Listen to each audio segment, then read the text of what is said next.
All right, so let's get through some donations here. We have $5 from Taki Roche, who says, I am glad the Illusion of Gaia incentive got through. Now let's bask in freedom's protective shadow as we set the world right and kill the animals.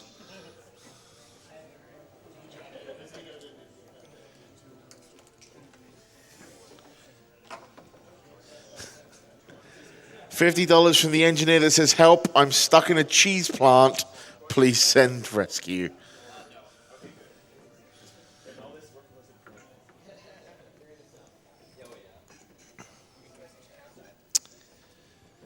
Phil189 sends $5 and says, I don't really like the idea of killing animals.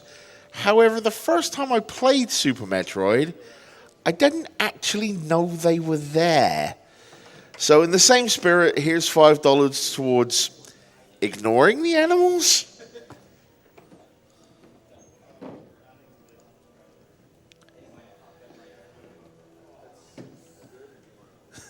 $50 from an anonymous source that says, thank you for an amazing stream, for an even more amazing cause, and the opportunity to slowly indoctrinate my girlfriend into the wonderful world of speedrunning. One of us.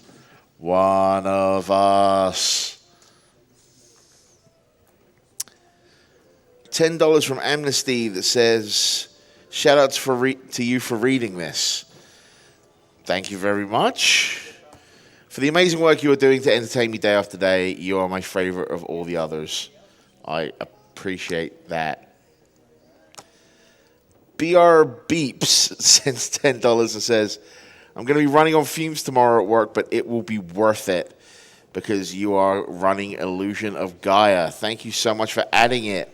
Put this towards suplexing the train in Final Fantasy VI. I won't be able to see it, but I'll be there in spirit. I have heard a vicious rumor that it's not actually a speedrun unless you suplex the train, but I may not be correct there. And AA Ron is back, giving his $25, saying that was perfect. Thank you.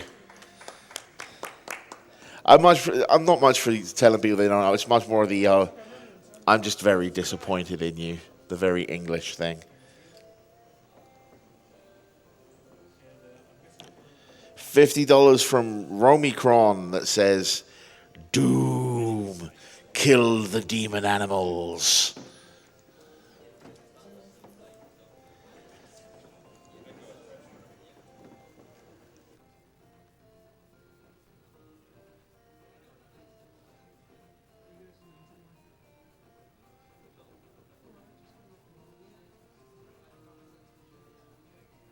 All right, while we're doing a little bit last bit of setup here, we are going to throw ourselves to a Twitch ad. So let's go ahead and get that out of the way.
And we are back from that Twitch commercial. We have just hit another major milestone with $420,000. So thank you to everybody that's made that possible. Sorry. Vulagin just giggling indiscriminately on the couch because he's a meme lord. Yeah. And I think we're ready to go from the couch. So best of luck, puwexil, and take it away. All right, are we ready to go? All right, so I do character control timing for this game, so it'll start about 20 seconds after I start the file, and I'll let you know when that happens. All right, we are going to go then.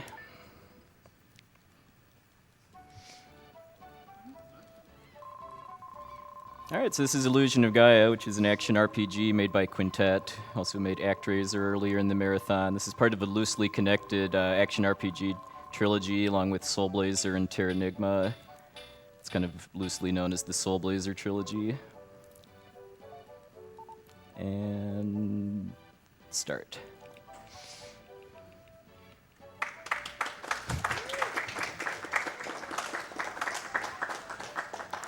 And then this is going to be a 100% run, which means collecting all 50 red jewels and then completing Gem's Mansion, which is the optional dungeon that's unlocked when you get all of the jewels.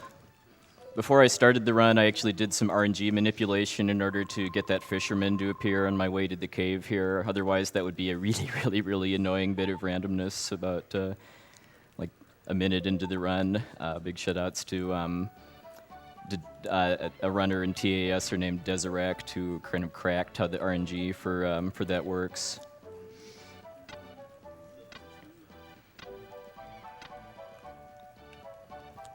So we're getting through these cutscenes. I guess we can do a quick roll call too. I'm puwexil. I'm Vol'jin. I'm Takaze.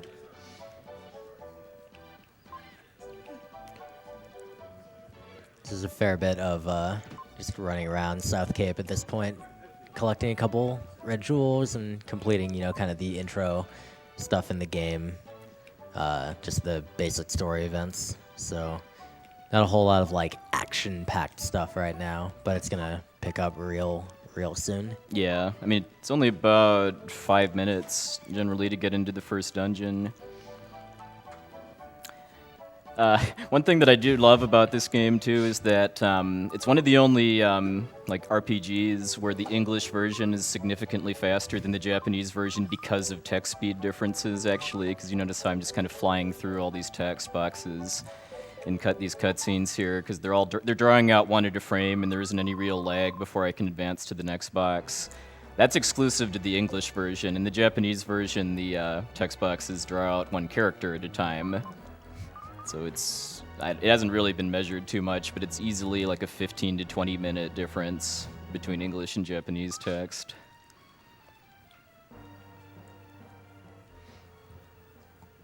It's kind of unfortunate too, because the Japanese version is actually quite a bit easier, but for quite a variety of reasons. But we are here to go fast. I have to wonder if there are Japanese players who run the English version of this game. Yes, for faster text.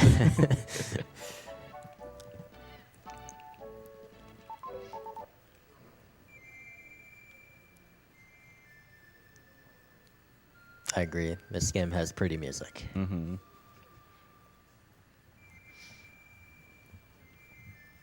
I don't really like to talk about story too much during speedrun commentary, but just kind of the general premise of the game is that you're a boy named Will who recently gained psychic powers after returning home from a voyage to the Tower of Babel with his father, who disappeared as part of it. And I guess you are off looking for clues to his whereabouts. And that eventually results in saving the world, of course. Naturally. So a little subtle trick I'm going to be doing to save, I think, about a minute and a half over the course of the run is whenever I move somewhere in the world map, I'm going to hold the start button after I enter my destination. Because normally, after you enter and then it displays the name of your where you're going, the camera will zoom out and back in glorious mode 7. But if you press the start button at any point, and you can even buffer it by holding it, that actually skips that. It's been a while since I looked at how much time each one saves, but it's very significant if you do it every time you move. And then this is a fun little speed boost here. Whee!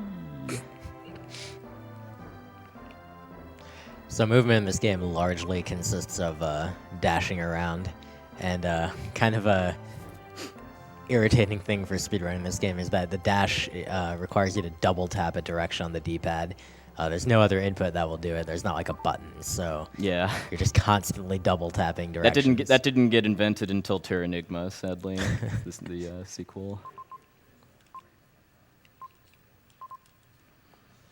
So this is a time-based story sequence here. I have to examine one section of the prison bars, the ball and chain, and then one of the pieces of moss around the edge in order to start a timer before the bread appears here to advance.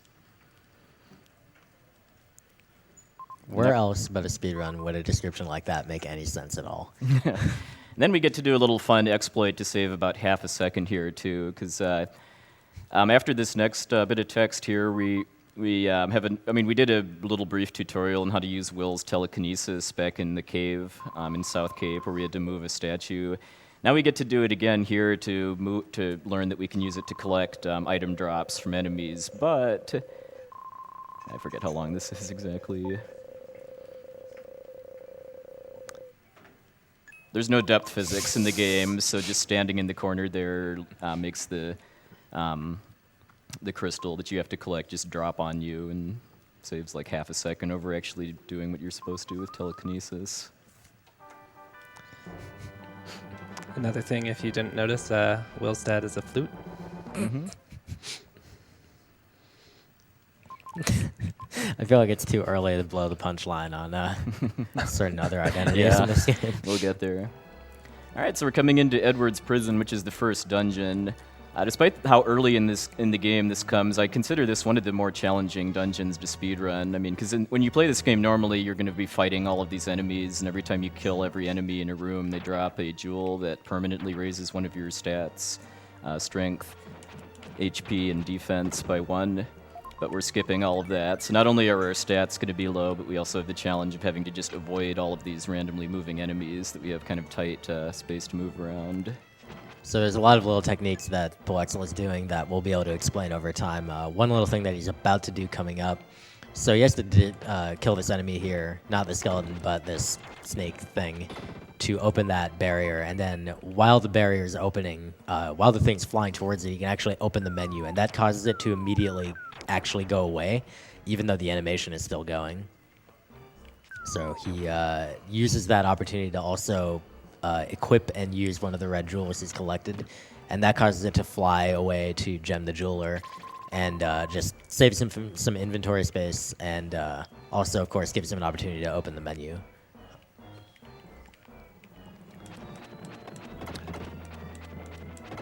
Nice, got a health drop.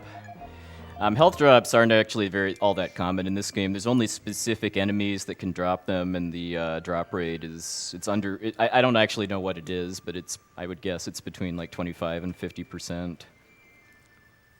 Yeah, this game is really, really rude when it comes to your health. Yeah, especially if you're not increasing your HP and defense through normal means too. I will be getting some pretty significant boosts to my stats throughout the run to make it actually possible to finish in a single sitting. But we'll explain that mechanic once we get there. Not going to be doing the entire game at 8 HP.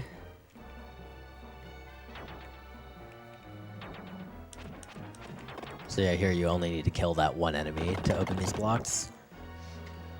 Then I could have used what I call the orb cancel glitch with going into the menu to go in here early, although there's like one specific pixel I'd have to hit to enter the dark space early, but it would actually be bugged and the Friedan statue would be missing if I did that, so I would have to just leave and go back in, and it wouldn't actually save any time.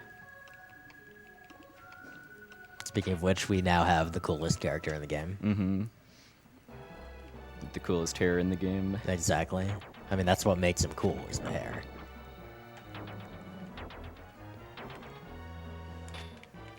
Nice.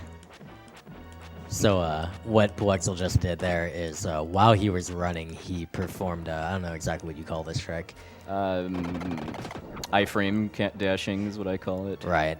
So he performed an attack while he was running, and performed a quick manipulation with the D-pad. Sorry, I was waiting to see if he got through those things without dying. Yeah. And basically what you do is you let go of the direction, attack, and then immediately hold the direction again.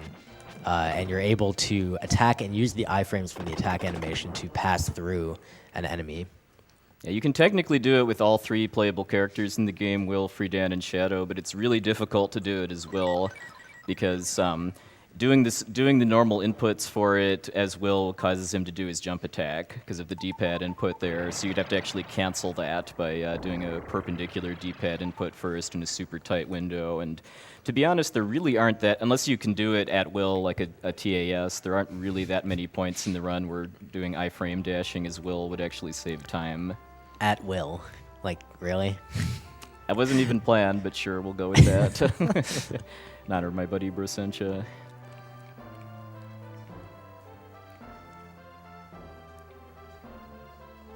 So, we're about to get the best item in the game. Mm-hmm. Arguably in any video game. That's right. And I'm sure the game will take appropriate lengths to show us just how to great commemorate it is. this momentous occasion. Here we go.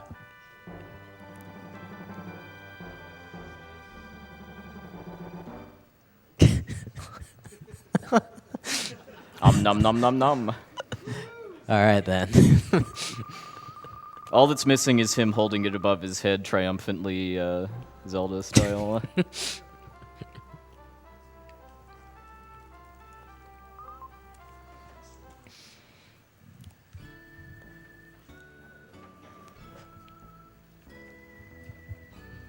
Got a few more cutscenes before we move on to the next bit of action, so you can probably squeeze in a few donations. Oh, yeah, I'd love to. I have $25 from Yagamoth. Oh, Yaga, morning, sir. He says, puwexil and IOG is an amazing combination. We have a Bob on the microphone and a random Vulagin and a green Takaze. Excellent. Enjoy the run. Thank you for running and good luck. This goes to Takaze's choice. Voligin's looking at me, so I'm going to put this to good taste. Oh, wow. Good choice. What am I surrounded by on this couch? We have $28. Good taste. We have $28 from Ghost King. He says, hello, puwexil. There you go, King. Glad to see the man who got me into RPG speedruns and inspired me to become a runner gets a chance to run at another GDQ. It was awesome meeting you and dozens of other RPG speedrunners back in May. As a thanks, put half of this to Runner's Choice and half to Bob's Choice. My choice is good taste. Your choice is good taste. Even if that money does happen to go towards good taste and not Demon Chocobo. For me, it's going to be naming the girl in Final Fantasy Adventure 80% Sam. So, thank you very much. $15 from an anonymous donator that says, greetings from Japan. Best of luck, puwexil, on the run. You are my favorite speedrunner.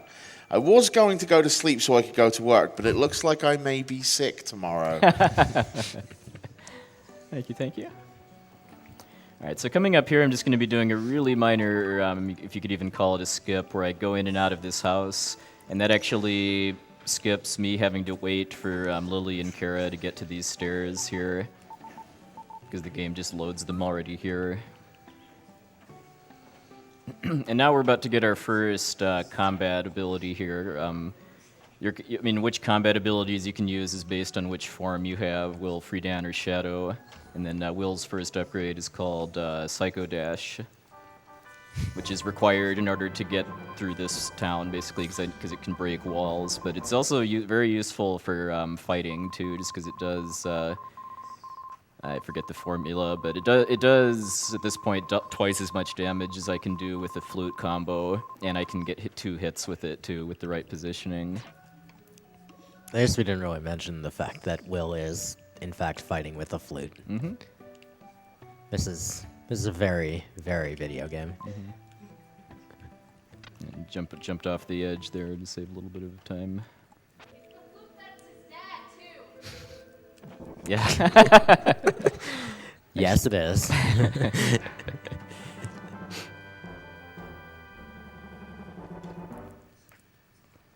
I guess it's kind of weird to think about the idea of just swinging your dad at enemies to beat them away, but he seems to be largely okay with it. Another optimization here is actually to ram into that post next to the ramp there, because if you just dash down and go, almost make it to the top of the ramp, which seems like it'd be good to save time, but you just can't quite get there, and then you have to skid back down, so it's a little bit faster to just kill your momentum like that and then run for the ladder. So coming up here, we have a fight that's pretty obnoxious at base stats, like I am here, just because I have to kill, I think it's 5 of these caterpillars before 20 seconds passes, or else I have to redo it. And they've got some pretty annoying randomness in their movement, so let's see how it goes. So he's going to use Psycho Dashes. There he got 2 of them at the same time, which is the sort of thing that he wants. That was really, really good. Good fight. Nice. So those guys can get really obnoxious really quickly. It's more common to finish with like less time on that clock remaining.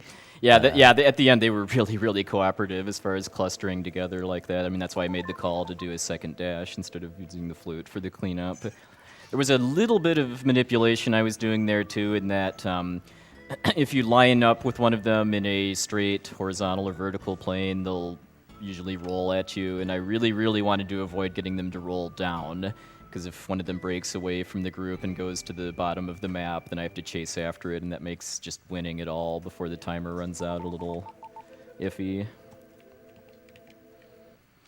Alright, so after this cutscene here, we're entering the Incan ruins. It's got some of my favorite music in the game, and I just love the dungeon and the speedrun too, just because it's got some really cool skips and movement optimization. As a completely random tidbit, if you haven't paid attention before, the music themes in the dungeons are the same. They're leitmotifs of the music themes that you play with the flute.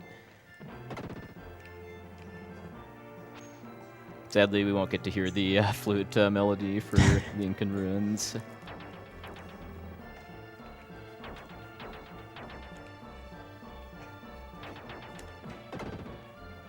So he destroys that head there to open up the stairs that he can leave with, just getting it on the way out as opposed to the way back in, so that the stairs are already there when he goes back inside. And the statue that I killed in this previous room here is just part of the setup for this right here, because fortunately the hitbox for that slot for the diamond block there actually extends above the statue, so I don't actually need to kill it. But if I hadn't killed that other one there, it would have shot me while I was paralyzed in the cutscene, and got that. That's a very, very minor time save, but it looks really cool. Yes, that's a very similar trick to the iframe dash, where he, while dashing, he does a similar input, but using the guard instead of the attack. And that one's really easy as well. It's not, it doesn't require doing anything crazy. And yeah. So that dance back and forth, he's able to hit that statue just barely. You're intended to get free down to be able to kill that, but while dashing, if you time it right, while dashing, Will's able to get a little bit of extra range. Yeah, and then to speed up getting across the pit too, I did a trick I call ramp boosting, which is where if you do a jump attack or if you run up against kind of the top of the ramp and then do a jump attack with the right timing, you'll instantly build momentum and then zip across, basically. Right, just saves, in that case it just saves having to run around and up the stairs to be able to get down the ramp, but later on it's going to result in actual sequence breaks.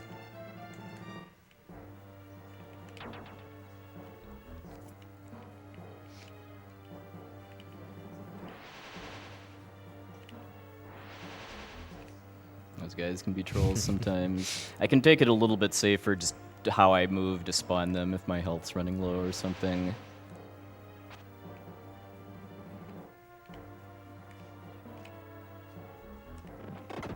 Speaking of guys that can be trolls. Yeah, that's pretty rare to kill all 4 of them with one dash. Because they block the way generally, so I just charge a dash so I can just kill enough of them that I can get to the gem chest without too much grief.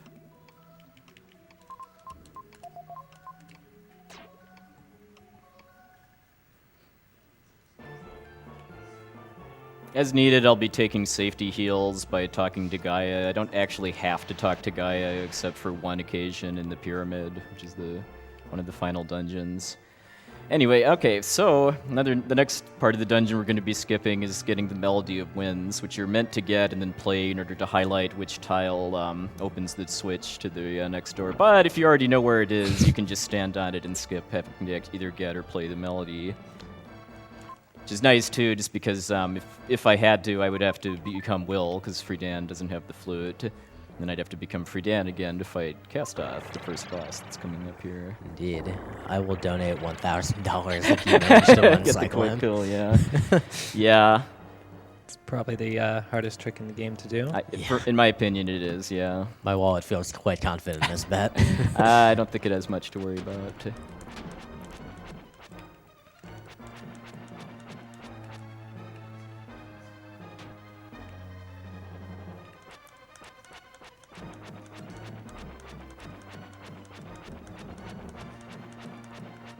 Oh. Hit me. Alright, so he is totally safe if he stands in that bottom corner there. But yeah, getting the one cycle on this boss is basically task only at this point. It's very possible to do in real time, but I mean, just there's a lot of RNG that needs to line up for you to even really have a shot at it. Between just because it's not really consistent as far as I know when he opens his eyes. And you need to already be in your sword swing animation when he does it, and kind of near the end of it. Right. Then you also have to he has to do the same pattern for both of his crystal shots, so that you don't have to you won't either get hit or have to move to avoid the second crystal. And then you have to get all 20 hits in with pretty much a frame perfect rhythm around your cooldown. I've gotten it exactly once in the 5 years off and on that I've been speedrunning this game. Yeah. It's pretty, I guess it's good to mention attack rhythm, because it's one of the most, important things about running this game that is kind of frequently underestimated. In order to get, the maximum damage on enemies, you have to have really good attack rhythm. There's a certain, obviously, amount of time before you can swing Will's weapon again. I think 17 frames, I think, is the number I've heard. Yeah, and so obviously the closer you can get to hitting the button exactly that often, the more efficient you're being. But it can be very easy to just lose, little bits in time. Because if you just flat out just mash, you're not going to be getting the most efficient rhythm. Right. And just because pretty much every boss in this game is cycle based, as far as there only being specific parts of their cycle that you can hurt them, it's important to just get really consistent at that. So we've got a few minutes of cutscenes here before before getting to the raft, which is another few minutes of cutscenes. So take it away, Bob. Thank you very much. It seems that Vulagin's faceless minions are rising up as we have a $100 anonymous donation. All hail the Demon Chocobo. We have $100 from Sweet Use, who says, puwexil is one of the best commentators and speedrunners out there. Best of luck, and thanks for doing this. Oh, thank you. Bug Under a Rug sends $100 and says, Illusion of Gaia was one of my most frustrating games to play when it grows up, though it remains one of my favorites. Good luck, runners, and save those animals.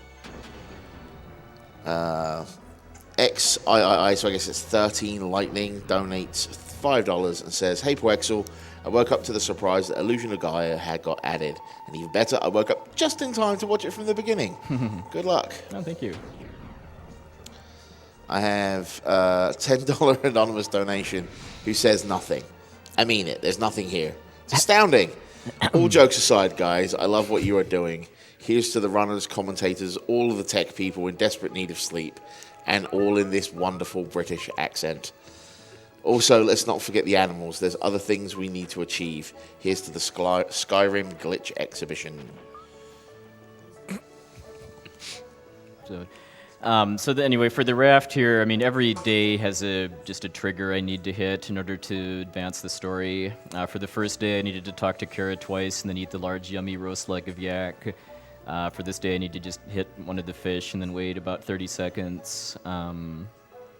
This is so autopilot, I don't actually remember this exact sequence, but We'll have more comments in a bit, but when I actually have to catch fish, it's worth pointing out that the trigger for advancing is to have full HP, and I could actually use my medical herb that I picked up in the Incan ruins in order to skip needing to catch 8 fish, which saves about 5 seconds on average over the time that catching the fish takes. But since this is a marathon run, I'm going to be saving that herb for a boss coming up at about the hour mark, which is the most difficult boss in the game by quite a bit.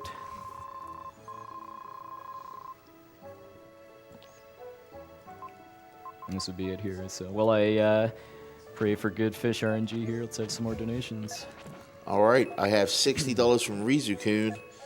He says, this Illusion of Gaia run is so chill. It's the perfect run for chilling with my knitting while waiting for my plane. Here's $20 each to puwexil, Vulagin, and Takaze for whatever they want. So, I know you're a Demon Chocobo, you're good taste, so you're the tiebreaker, Takaze.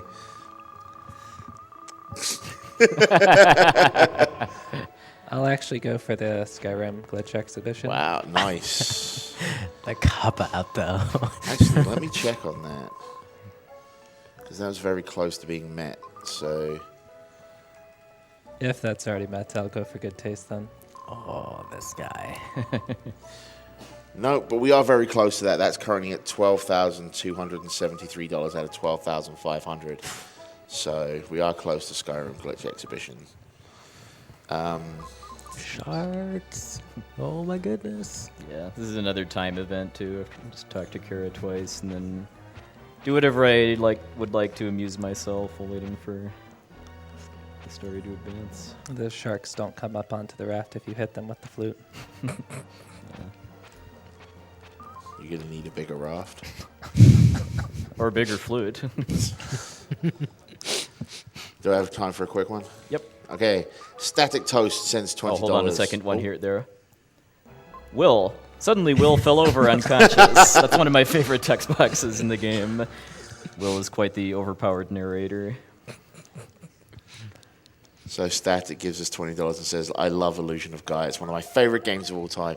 Let's hope the vampires give you good RNG and that Trollfanger may not troll too hard. We can hope.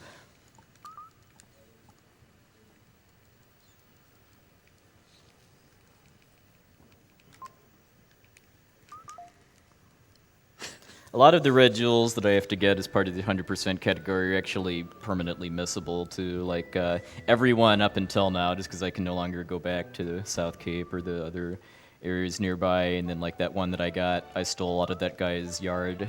The only time I had to pick that up was after leaving the house before talking to Kara.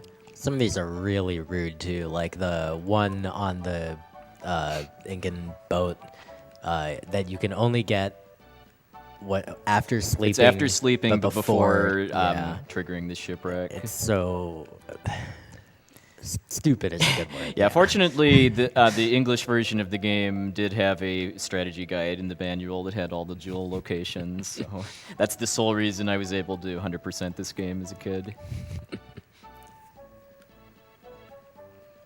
Speaking of rude, you have to do some pretty despicable things in order to get 100% in this game, too. Like here, I'm actually going to be ratting out an escaped laborer in the English translation. To this creepy hooded dude. Like, Yep, who put something in my belongings, is what the text said. super subtle. Yeah. And I'm about to do the aforementioned ratting out escaped laborer. Yeah. So, if you haven't already gotten the idea, Will is a huge jerk. I don't think there's really. Oh, and by the way, I just broke down a door with my flute. That's my tool of choice. Mm-hmm. Yeah, Will. There's not really a time during this game when Will doesn't do something that's just completely jerky. Man, words are failing me today. All right, so we're coming into the diamond mine then, the next dungeon. Objective here is to rescue the prisoners, though I only technically need to rescue one in order to get what I need. But there's decent amount of running around and backtracking that I need to do to get some keys and then use them to advance. Although this is the first time I'm going to be taking an intentional death in order to warp back to the entrance to the dungeon and then skip some backtracking. So I'll be doing that after I get the first key. There's some pretty annoying randomness with the enemies here too, most notably these purple beholder wannabes. Just because when they start their laser attack, they'll just move in oftentimes a pretty unpredictable direction.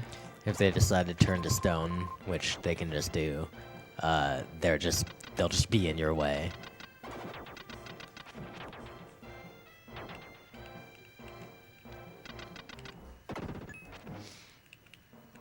So funny thing about that worm he just killed, if you Psycho Dash downwards, it won't hit it.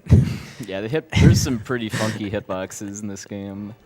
So he had to specifically Psycho Dash towards like the side, and then that killed it because. What a great dungeon. Mm-hmm. Oh, I didn't get the glitch. If you get hit while the wall is still exploding, you'll actually get released from the cutscene paralysis, and you can actually start moving towards the exit. And then the miner actually just despawns when he gets off what was intended to be the edge of the screen. So just to be clear, if he does die, he returns to the entrance of a dungeon. So he really, really does not want to die yet. He does want a death warp, but not right now, because it would be a giant waste of time. And again, here you see more of the orb cancel glitch to get rid of those barriers slightly more quickly, and also return a few jewels to Gem Jeweler, because he's otherwise nearly full.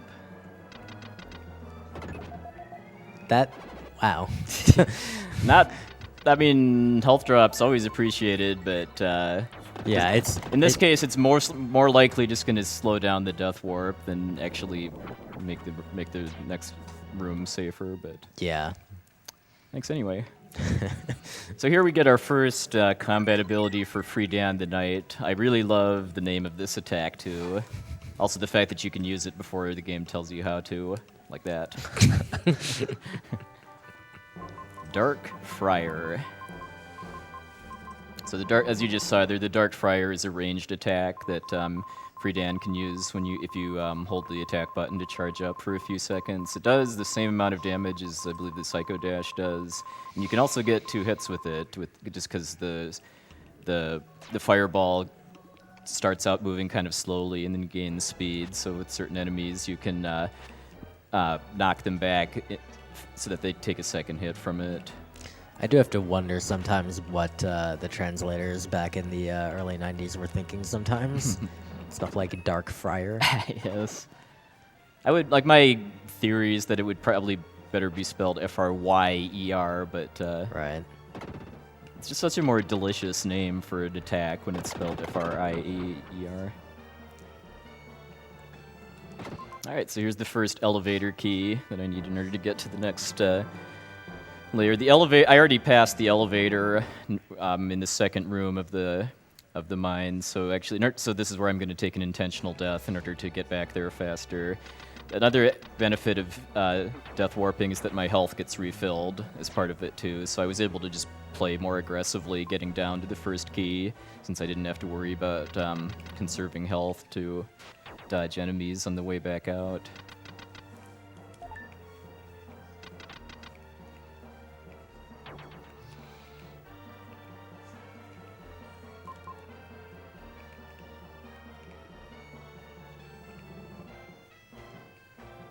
Incidentally, I hope you like this music. You're going to hear it a few more times. Yeah. Much as I love the soundtrack to this game, the generic dungeon theme, I'm gotten a little bit sick of, just because it's used for about half of the dungeons in the game, and but I love the unique dungeon themes, though. I like how they decided to call the slaves laborers, but then here they have just a morgue. Yeah. Ordinarily, I'd get that key without actually fighting that snake, but I missed lining up with the hitbox for it. There's another room that is really annoyingly easy to just take a ton of damage. The nice thing is that these enemies occupy a single tile, mostly.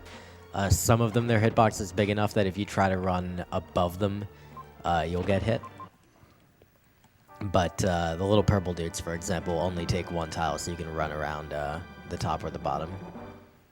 Yeah, and then like for the lizard men, it's their legs basically, or their hurt box. Taking some damage here isn't too much of a problem, just because once I'm finished with the diamond mine, I'm going to do another death abuse in order to get out. But I don't want to die before getting the key and using it, so I played that room pretty conservatively. So sorry, other two laborers. Sam is the one that has what I need. I love this little Easter egg here too, just because the memory melody he's teaching you, which hey, it can cure amnesia, just like in real life. It's actually the music for Angkor Wat, which is a dungeon I'll be going to probably about an hour from now, which is in the part of the world where all of these people are from. Oops, this way, yeah.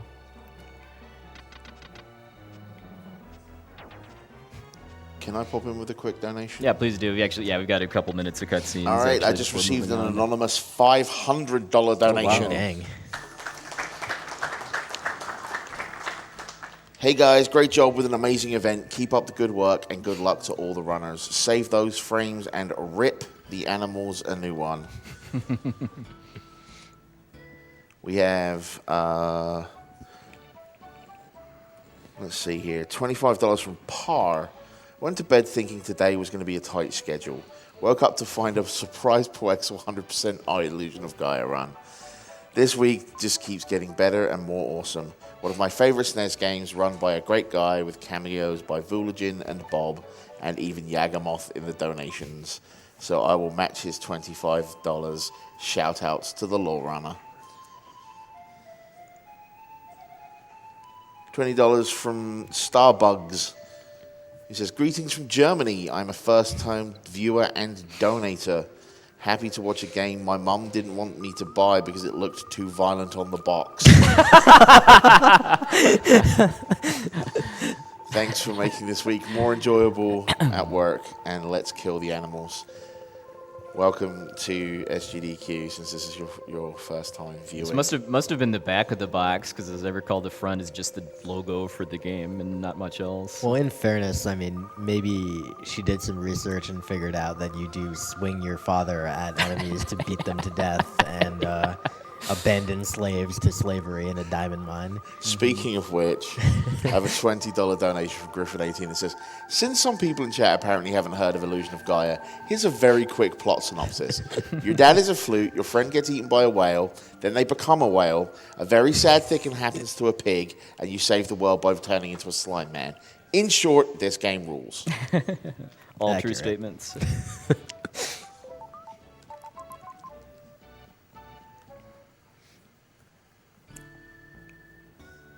And I have an anonymous $100 donation that says, as a person with cystic fibrosis, I can't imagine being born in a place with poor medical care. What you guys do is amazing. Please keep it up.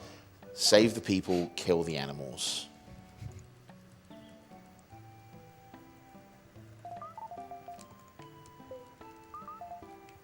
You could also say this game promotes like poor hygiene, because all that text I just mashed through was about well, read it for yourself. I won't spoil.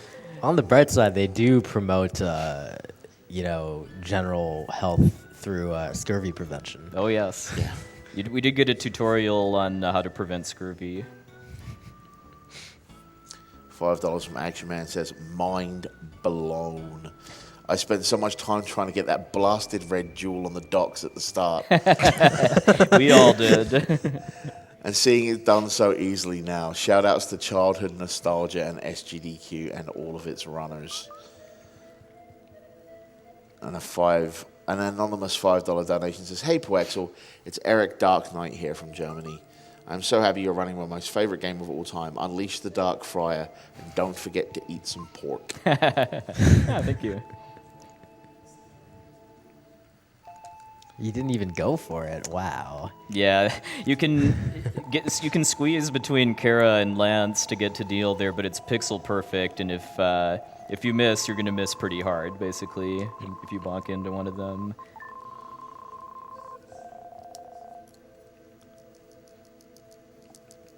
$15 from Sir Banquo. Puwexil's running? Here's an offer to give thanks to the Demon Chocobo, because he is such an awesome runner. Let's help doctors crush games and remember why we're really doing it. The Demon Chocobo commands it. Hashtag never forget. All right, so we're coming into Sky Garden, the next major dungeon. The Sky Garden's it's basically 4 sections. Each one I have to find a crystal ball that I put into these slots here in order to build a bridge to the boss. And then the difficulty is pretty inconsistent here, too. Like, this first section is pretty trivial, as is the third one, but then the second and fourth are a bit harder. After each crystal, I'm going to be death warping back to the entrance, too, so a couple places where I'm just going to choose not to run around enemies in order to wear down my health a little bit. I'm not going to do it quite as aggressively as I would in like a PB attempt, just because I don't want to die prematurely. So this dungeon has the really cool gimmick that you can go on both the top side and the underside of the dungeon. And you, of course, have to in order to traverse it.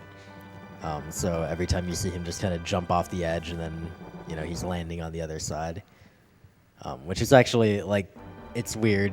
It's not exactly, like, accurate. Like, if you jumped on the underside, it wouldn't be oriented the way it actually is, but whatever. It doesn't matter. Yeah, it's a fun video game.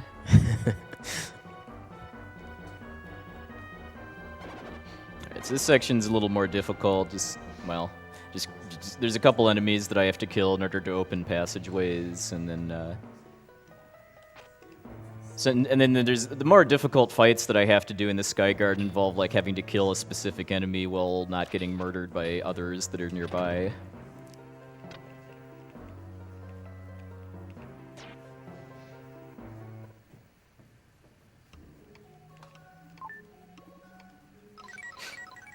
Because, of course, when he picks up Friedan, and then subsequently Death Warps, that's going to take him out of Friedan form. So he's going to, in this dungeon, he's not going to care too much about that. But in general, you have to be aware of that, and you can't necessarily just Death Warp willy-nilly if you, willy-nilly? Nice.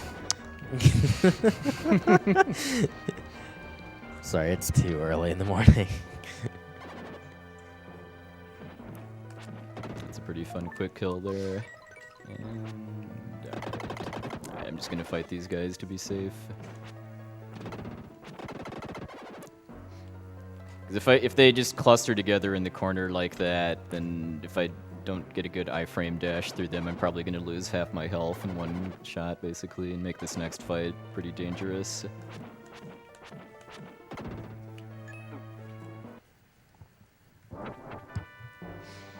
And I grabbed a safety save at the dark space there, actually, because if I'd have been too slow at getting through that wall there after I did the orb cancel glitch and opened the chest after the explosion animation started, it would have actually crashed the game. I mean, if I'd have noticed that I wasn't going to make it in time, I could have just waited until after the animation to open the chest. Alright, so this section's pretty fun. First I'm setting up getting the jewel.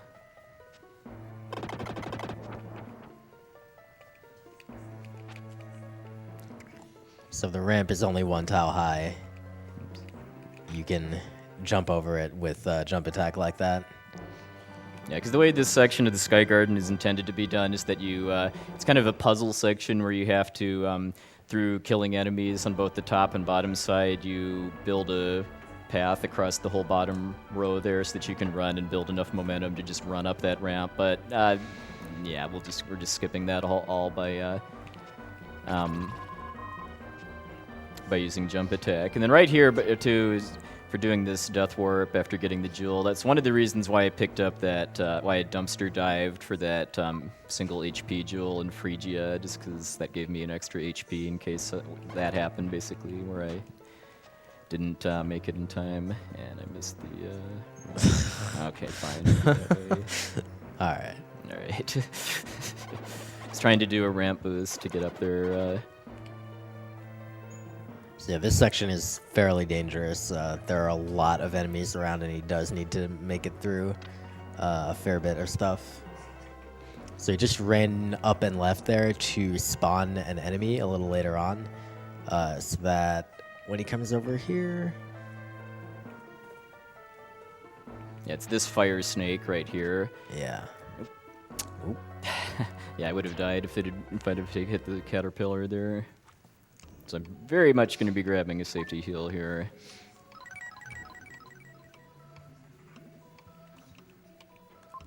Also, and I'm going to take a save too, just because if I do die in the next fight, it would be faster to reset and go back here than to get all the way back and become free down again.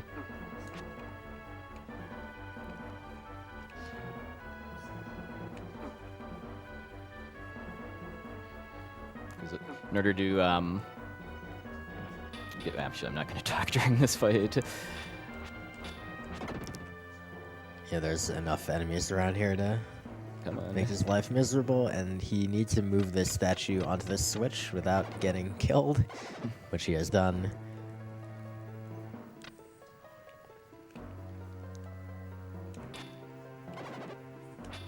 There is an alternate strat for this puzzle here too, where you can actually get hit on purpose by the sword and then abuse the fact that when you're in iframes, you won't jump off the ledge here. But if you mess it up, it's pretty significant as far as getting back up here. And I've heard there's also a chance to soft lock if you die while doing it too. Was that one of the ones found by DJ? I believe so. Actually, not 100% sure myself. So here's a boss. Yeah, this is Viper. Oops. I messed up the positioning there a bit. So he's going to be trying to manipulate Viper to kind of do the swoop thing, and he's going to be doing the jump attacks during that. And even though this is probably one of the easier bosses, he still dies in 2 hits, so he still has to be very careful. And he swooped the wrong way. Should still get a 3 cycle though. Actually not. Almost. It's all good. Oh man. Alright. So, something we might not have mentioned earlier with Kastoth, as you might have noticed, his HP just went up a full bunch. Oh yeah. So whenever you kill a boss, you well, let's start with this part. Earlier, puwexil mentioned that when you kill all the enemies in a given area, you get a power-up. It either increases your HP or your attack or your defense. Nice catch, by the way. Perfect. 10 out of 10. Fortunately, falling on a moving airplane in the sky does not cause your legs to telescope. I highly recommend that you try it. I'm sure it'll work just fine. Yeah, shoutouts to Lance, by the way, and how he's just kind of casually hanging onto the tail of the plane like that, too. I'm sure that's safe. But yeah, so every time puwexil goes through a room without killing all the enemies in the room, he's skipping a power-up he could be getting to one of his 3 stats. And when you get to a boss and then kill that boss, it actually just says, okay, well, you killed the boss, so whatever, and it just gives you all the power-ups that you skipped. So that means that you're basically significantly underpowered until you get to the boss and until you kill the boss, but then you get a big catch-up. Yeah, and then another mechanic, too, that's very nice, too, is that your strength stat is actually irrelevant for bosses, too. The amount of damage you do per hit is just completely based on your form. It's one damage per hit for Will, 2 for Freedan, and then 3 for Shadow. Right. So it's really pretty much... because of that and the fact that you really don't need to fight a lot of regular enemies, it's almost never faster. Well, I think it's never faster to farm the enemies on a level to get one of the power-ups. Yeah, there's 2 situations where I can do it for safety. One of them I will be doing for sure, the other probably not.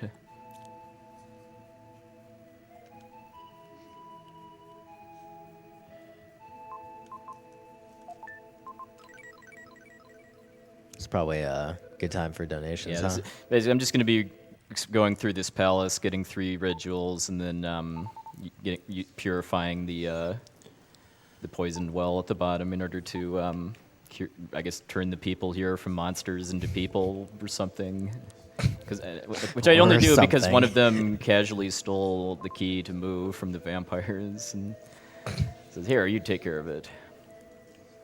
All right, I have $50 from the amazing toaster who says, "Voolagin, I'm so sorry you have to sit between these 2 non-believers. All glory to our Lord and Master, the Demon Chocobo." Sue's Hero sends $20 and says, "Whoa, whoa, whoa, whoa, whoa, whoa, whoa. You can't just sneak a speedrun of one of my favorite SNES games ever on us on the dead of night like that. If I had known this was going to happen, I'd have played my entire schedule around it." $50 from Eric F. that says, "I love that you guys are doing Illusion of Gaia. It was one of my favorite games growing up. It does so much to plant the seed of wonder about the world we live in. Thanks to everybody involved for doing such a great work for such a great cause." Kale sends $50 and says, "Thanks very much to everyone behind the scenes and all of the runners for another fantastic GDQ." $10 from Anonymous. "Hey guys, I'm so happy to be watching one of my favorite runners playing one of my favorite games. Always awesome to see more RPG runs at GDQ. I'm sorry, puwexil, but I must proclaim, all hail our Dark Lord, the Demon Chocobo." Thanks for the donation. So a little, I waited until after purifying the well to get that 3rd jewel too, just because if I'd have gone for it first, there would have been some enemies that would have been a little inconvenient to avoid in the way.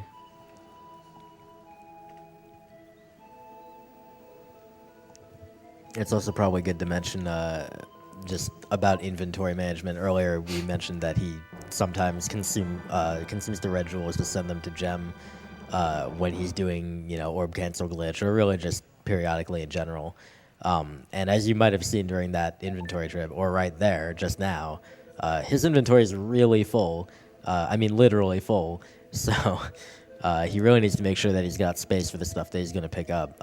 In Mu, there's going to be a couple items he's going to pick up. So he needs to have that space, or else he's going to just get stopped when he gets to those things.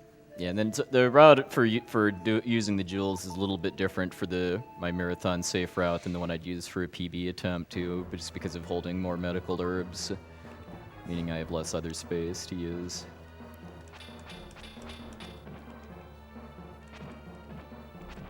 So Mu is an extremely long and confusing dungeon. You end up running around the same area multiple times after lowering the water, and it's very difficult. There's lots of enemies that deal lots of damage and don't like you very much. Mm-hmm. I mean, one very fortunate thing about Mu is that I'm not really too underleveled at this point, just because my stats all got cut up when I finished the Sky Garden, and I haven't done any other dungeons since then. I mean, I guess you could technically call the Seaside Palace a dungeon, but it's a weird one in that there's no stat boosts from any of the enemies. In fact, you can't even kill them normally. I think if you run out their HP, they just phase out basically. I think because they're supposed to represent NPCs that have been turned into monsters. So here's everyone's favorite enemy, the Wizrobe. I have no idea what they're actually called in this game, but they're Wizrobes. They're Wizrobes, and they're just as big of jerks as Wizrobes in the Legend of Zelda series.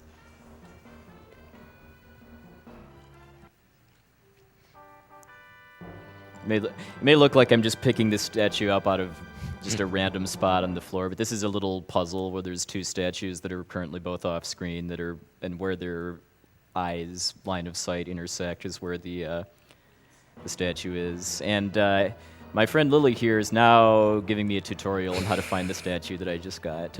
It's actually a fairly clever puzzle design, because they have a bunch of chests in various other places in Mu as you approach here, where the chest is positioned so that there are 2 statues facing it in the same way. And, it's an RPG. You're going to open the chest. So, you're like, ooh, treasure. And there's nothing in them, But by the time you get to the third spot, you see those two statues and you know what's going on. Yeah, and then there's a much more complicated version of that puzzle to get the second statue of Hope too, where the statues that give you your cue are pretty far apart from each other. I think you have to kill enemies to even make them appear at all too. It's been a long time because it's not required to find the statue. There's a few, actually I did it on the way in, but I don't need to do it on the way out, too, where I'm abusing the fact that Will is invincible when he's doing some of his attacks. The only one I have at this point is the jump attack with the flute, so I did that to get over the spikes here earlier. Now this is a prime place to get Wizrobe trolled. Oh, here we go. All right. That wasn't that bad. Yeah. They can and will just spawn directly in front of me and give me a high five.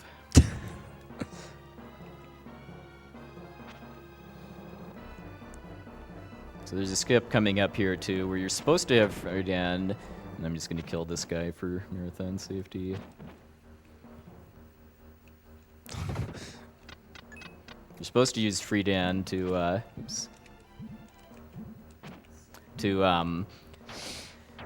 wake up that golem and get past, but I can abuse the fact that there's actually a row of pixels at the top of that ramp that counts as solid ground, and I can actually just get up there and hit it with the flute. The closer you pull the bouncy ring, as I call it, the easier it is. And I had it at first, but then I messed up the rest of the inputs.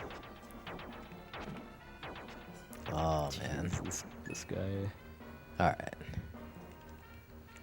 It's looking pretty good on health still, though, just because his robes haven't... It should be mentioned that he's not planning on death warping in this dungeon, so... Not yet, at least. I do after getting the second statue. Oh, okay. Completely forgot that one. It's a really, really significant skip, too, just because it would be a lot of backtracking otherwise. All right, so here we actually get what I consider to be the most overpowered combat ability in the game, the Psycho Slider. It's basically, if you just press the attack button while running, then Will just does a slide, but it does the same amount of damage as the Psycho Dash, but you don't have to charge it up, you just attack while running, and you cannot get 2 hits with it, too, just based on positioning when you start and end the slide. Right, so it's not only going to be useful for killing enemies, but also for, passing through enemies. If you even with the knockback when you hit an enemy, if you time your Psycho Slider at the right place, you're going to pass through it. Yeah, I'm probably going to be, depending on the RNG I get here, I'm probably going to use it to get through that there. Right. So you also get the iframes from doing that attack. Little back scratch there. And then it is a required ability, too, because it lets you slide through certain gaps like that, too, which I need in order to complete Moo.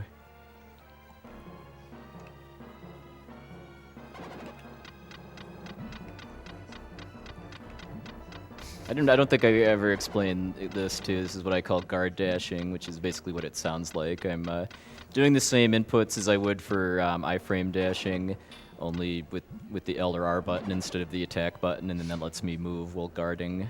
And I am technically guarding and using telekinesis while doing it, too, so it was a really minor optimization to that bounce ring puzzle there. So this is where, as mentioned, there's 2 statues far off in the distance staring at this one spot. But of course, he already knows what the statue is, so... And then the second room of hope, where I need to use this to lower the water level again, is conveniently located right next to the entrance to Moo. So now I'm going to take an intentional death to warp back there and save probably at least a minute or 2 worth of backtracking.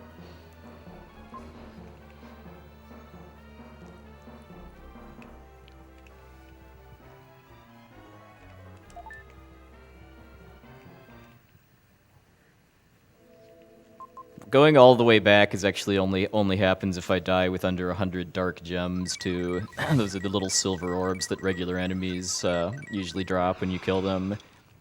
Collecting 100 of them gives you, I think the game calls it renew power, which is pretty much a 1-up. And if you have that, if you die, you'll respawn in the same room that you died in instead of going back to the entrance. But in a speedrun, that would actually be bad. Also because it only gives you half health instead of full health to despite supposed to be a bonus.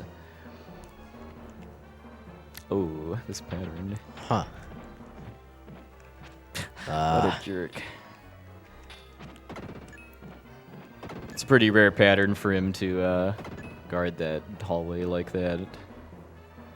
Usually just conveniently walks up left or right instead. Wait, where am I going? Just blanked out and thought I was back at the start. I was just gonna say, I was wondering why you didn't slide through the gap, and I just thought maybe I didn't remember the game as well. Yeah. Casual on the fly rerouting. So the one last order of business before I get to the boss, the vampire couple, is to get 2 Rama statues, but they're really fast to get compared to the statues of hope.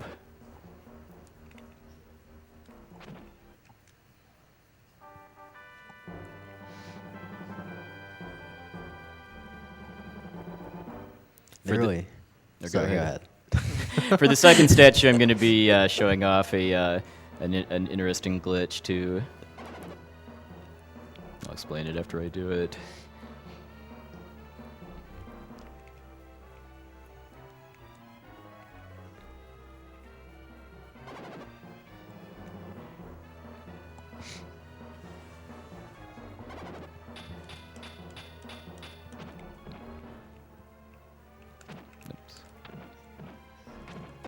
All right.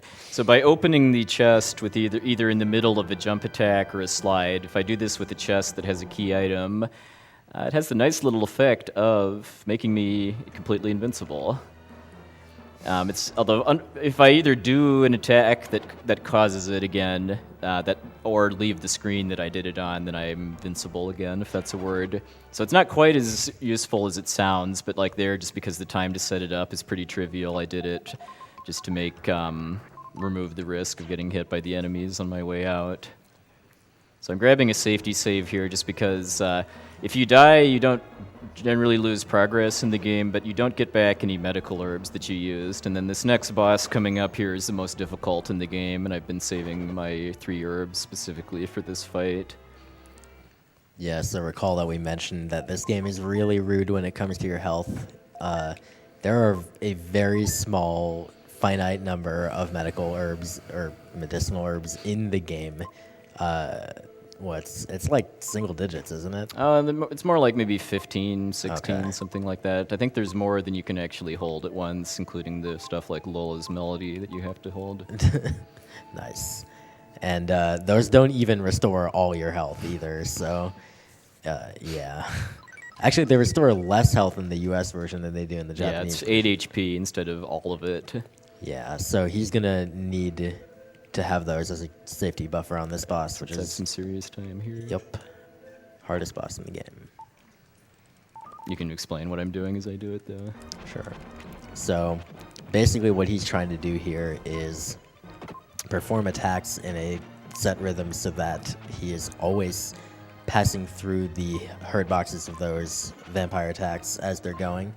The vampires themselves don't have hurt boxes, it's just the projectiles. So as long as he does these vertical attacks with a pretty good rhythm, which he's doing pretty well so far, he should be fine. He also almost has taken down the male vampire. The male one is actually a lot more dangerous than the female, so that's really nice to get out of the way. The way they move around the female one tends, you can think of the map kind of as a grid. She will only move like one space in the grid, while the male will move anywhere he wants, which is a little unusual why he took down the male one first, because usually he's off in the corner doing his own thing. Right. He just got really lucky, and that was Good. fantastic. That was a dude. really good fight. You can kind of time yourself how well that fight goes just based on the bomb timer. So 85 is a pretty solid time. Yeah, and the fact that I didn't even need to use any medical herbs at all is really, really, really good, too. I'm so happy with how that fight went. Yeah, the male vampire was super cooperative. He was really, there at really, the yeah, start. because, like Takaze said, the male vampire can do longer teleports around the room than the female can, and he was really cooperative as far as just letting me catch up to him and set up some jump attack loops. So you'll just have to remember that you have all 3 of your herbs. So Yeah. you don't fill up on your inventory later on. Yeah, I'm going to need to be pretty mindful of that, too. Just start eating them randomly. Yeah, if I get the munchies or something. Yeah, so I mean, yeah, the difficulty of the vampires comes just because there's both tight execution you have to do as far as timing the rhythm for the jump attack loops, and there's just a lot of randomness to react to too, as far as how they move and attack. But yeah, the really convenient thing, like the legend said, is that they don't deal contact damage to you, so you can just camp out inside their hitbox and then time the jump attacks so that you're not taking damage from their shields.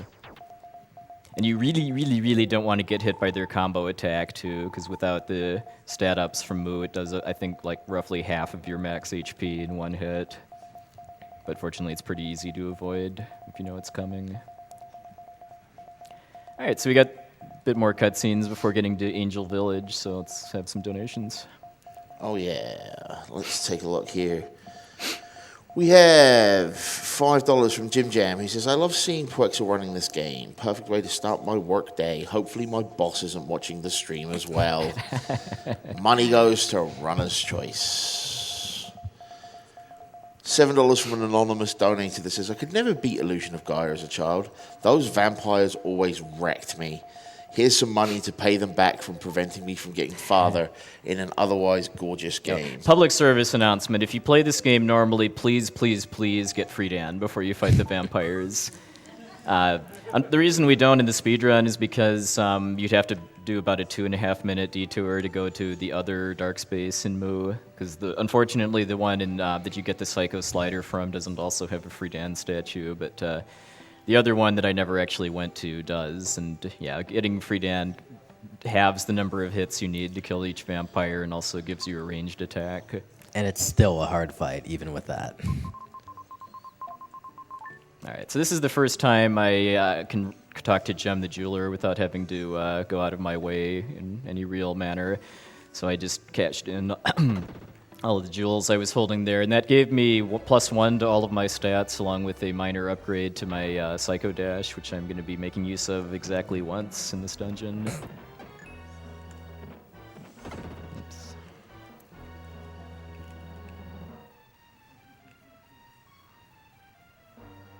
And we've got some really fun quick kills against these lizard enemies here, if I get them right. Oops, which I didn't. So I guess we get to use the... And bats are jerks. Use the dash instead. What I was trying to do there was Psycho Slide and then hit the lizard and then kick the bat that was nearby into him to finish it off. 2 health drops, man.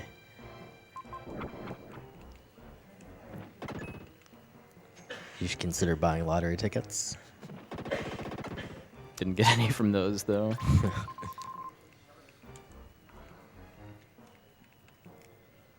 Just because I messed up that quick kill and took a ton of damage, I'm actually going to use one of the safety stat ups here. And I'll still do it anyway, just because I said I was going to, but yeah, just killing both of those gives me an HP +1 HP, which whenever you get an HP up, it refills your health to full too. Right, so there's 2 rooms in the game where there are 2 enemies. And that's all you have to kill in order to get the stat up. So yeah, so it's a pretty short time loss in order to get a full HP refill there. Yep.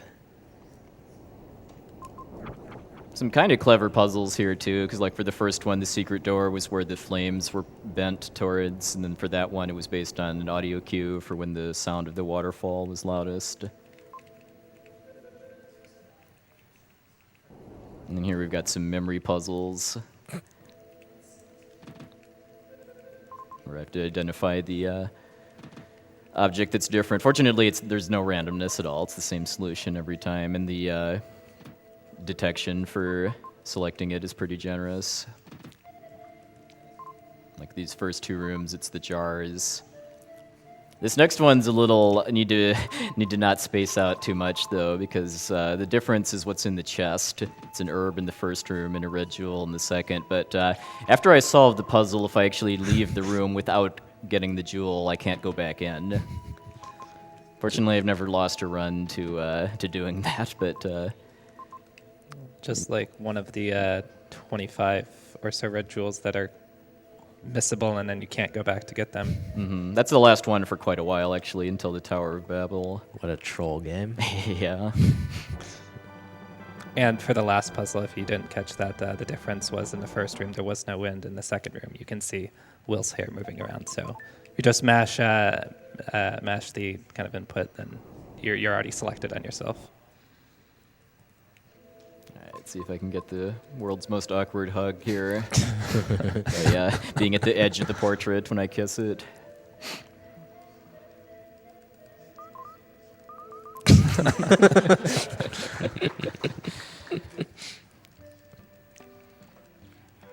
Yeah, so after I'm past the vampires, the next leg of the run, for about half hour or so, is actually a lot more relaxed, just because, yeah, I mean, the fact that I have the Psycho slider and that I'm invincible while doing it makes just getting through or around enemies a lot easier. And also, this is probably the least efficient route they can take, by the way, to get from Angel Village to Watermia.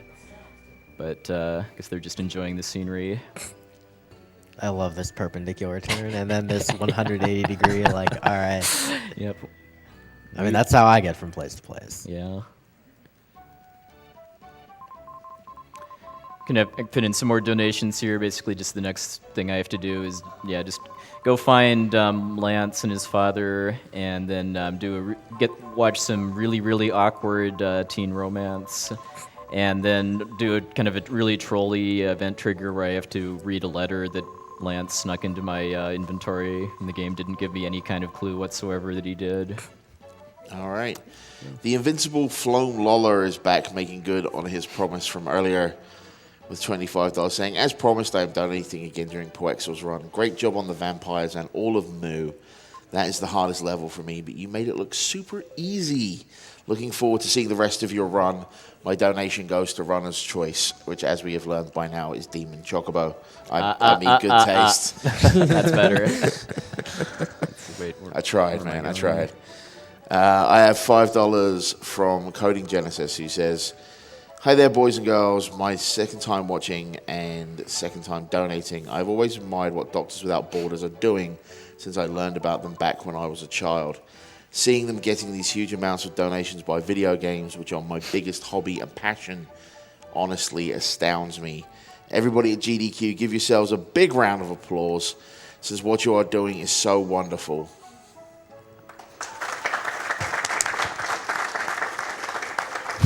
Okay, now You guys are just great. I hope one day to be part of a GDQ myself. Put this donation to good use for those who need it, regarding the marathon, that is. So save the animals. I have $75 from Christian, who says, hi everybody, Illusion of Gaia is awesome, but do we have any plans for Soul Blazer in one of the next marathons? Also, this donation goes to Family Jewels 7X's soundtrack for Crypt of the Necrodancer. Awesome game and even more awesome soundtrack. Everybody have fun, and thank you to the people involved.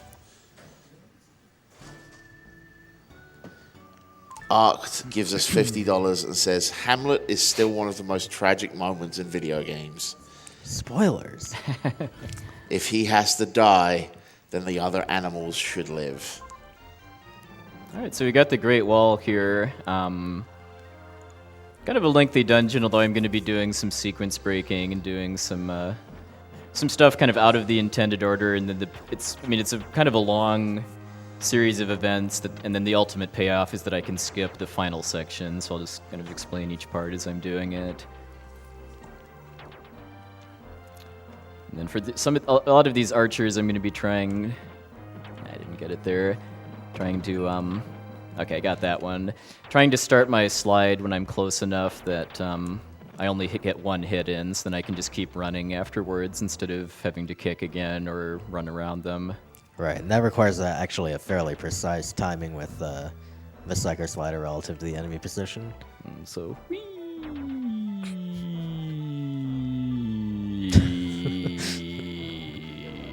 splat.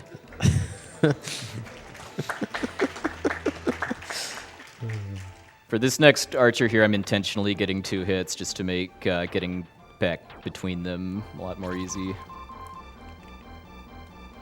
It's the one and only jewel, and Great. Well, that's a big part of actually why 100% is only about an extra 10 minutes over the any percent category of this game, is just because the bulk of the red jewels are in the towns instead of the dungeons, so I don't really have to go out of my way in dungeons and fight extra stuff terribly often, if ever. Can I just make a very quick announcement? Yeah, go for it. I just wanted to let you guys know that we have met the Skyrim Glitz exhibition. So we have made the 12,500 that we needed for that. So thank you to everybody that had donated. T-Chops will be pleased.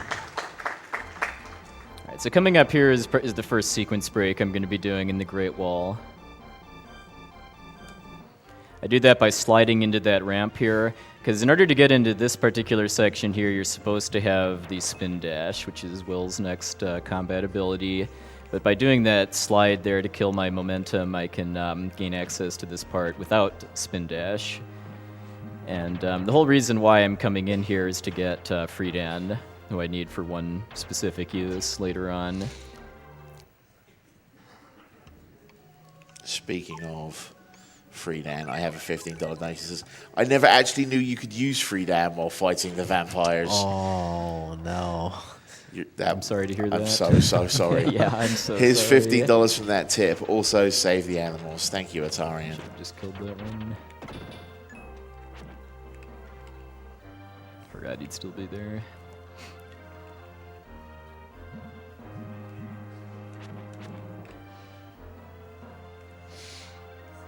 Okay, so now that I have Friedan, I'm actually going to skip this next section for now.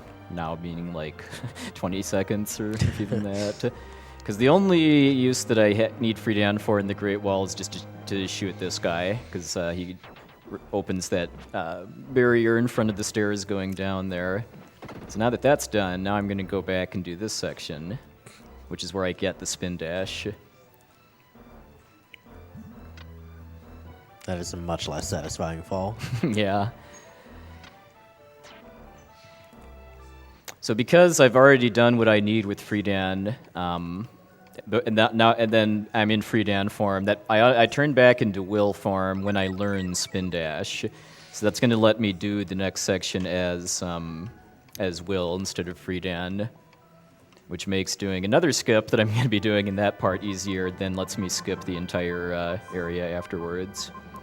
Because I'll already be Will and able to use the spin dash to get to the boss instead of having to explore the final area and then find a dark space to transform.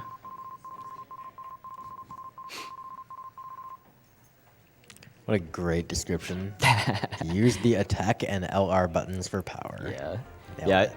Yeah, I have to charge up oh, by the way, going up. That is really booking it up those stairs. Cardio. Yeah, I have to charge up and then start mashing the L and R buttons. You have to hit them like 5 times total or something like that. Something like that. All right, so this is meant to be a telekinesis puzzle here, where I move these dolls around and then you hit the switch to turn them into archers and then kill them. But I can just do this instead to It's a form of telekinesis. to get past them. Shoutouts to Nitrodon, another runner of this game, who taught me that trick a couple years ago. Oops. Okay, and then because I'm already Will, I can skip going down those stairs to explore this part. Instead, just go straight to the boss. Ah, the boss. Yes. Okay, so this is Sandfanger, also known as Trollfanger, who's the easiest boss in the game, in my opinion, but also the most random as far as how what he does affects how quickly I can kill him. I've already seen 2 of his attack patterns. Not all 3 now. Yeah. So what I really want to see is that one he did first, where he pokes his head out of the sand and then spits some eggs, just because I can get up to 8 hits, I believe, in one of those patterns, whereas with the 2 different diving patterns, I can only get 2. Unfortunately, it's only a 1 out of 4 chance for him to do the egg-laying pattern. Or in speedruns, approximately 1 out of like 136. Something like that, approximately.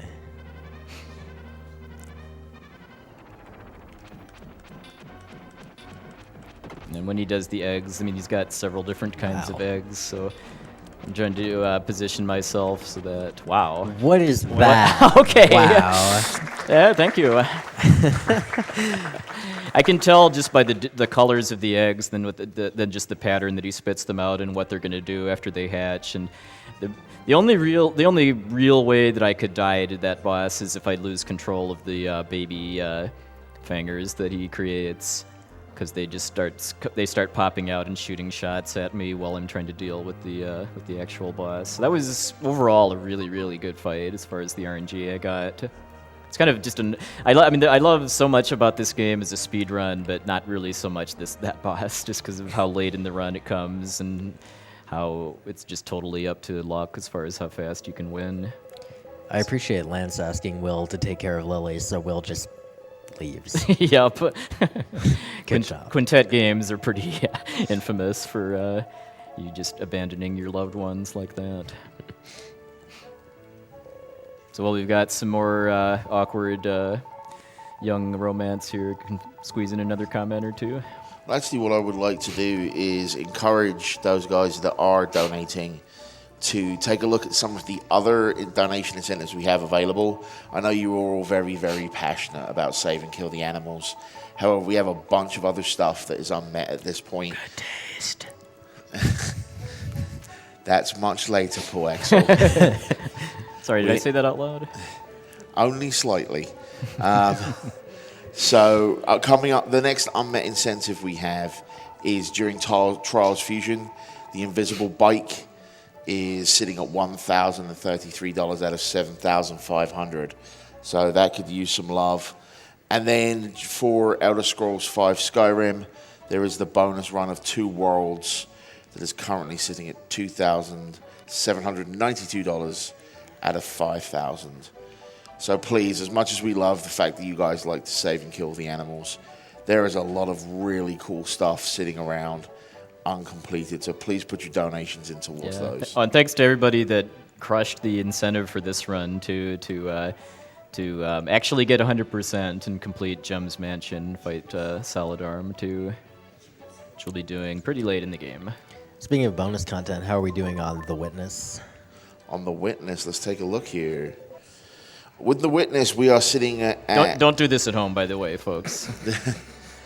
For The Witness, we are sitting at $1,192 out of 10,000. You have until like tonight to get that done. I think we can get it done. I like to view this mini game as Will being a horrible person again and using his psychic powers to cheat as far as knowing which of the cups is poisoned. If you weren't able to read the text while he was mashing through it, basically he just played Russian roulette, but with drinks that are poisoned, or a drink that is poisoned. And this dude, who is a man of honor, insists on drinking the last drink that is definitely for sure poisoned. Yeah, if you read the text there, you do find out that he was terminally ill and was gambling basically to make sure his family was taken care of, but Will's still a jerk. Will doesn't know that. Yeah, he didn't know it at the time, for sure. This is a family-friendly game. Mm-hmm. Oh, yes. Maybe that donator's mother knew something about the game.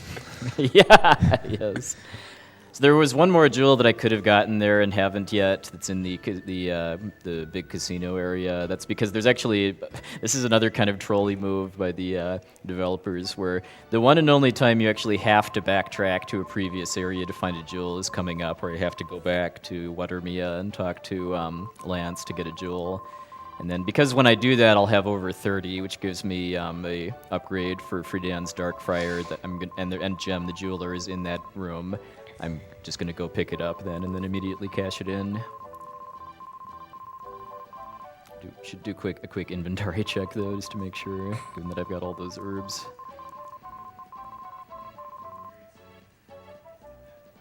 Set up fireworks. We're going to see that, right? A la like the ending of Chrono Trigger or something like that, with some cool Mode 7 parade and fireworks. Right. When you use the Dark Friar, maybe. Not so much. I like to call that the low-budget party. Okay, let's see. Oh, I'm actually fine.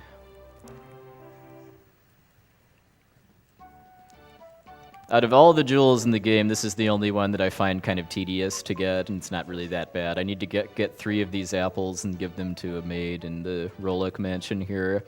I'm going to give her 2 of them now and then get the 3rd apple, but I'm not actually going to give it to her until I have to come back to advance the story. In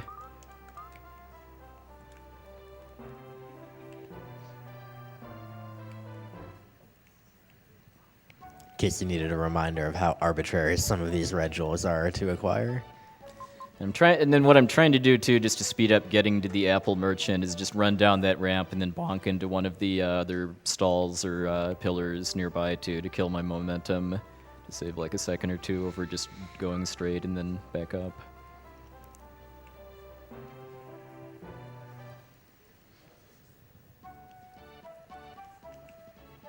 You'll really like the plot trigger coming up next too, after I get this other horribly placed jewel in the alley there. We've got an elderly couple here that's arguing about the rumors about a magic teapot that has ghosts in it. So we're gonna go find it. After getting more jewels.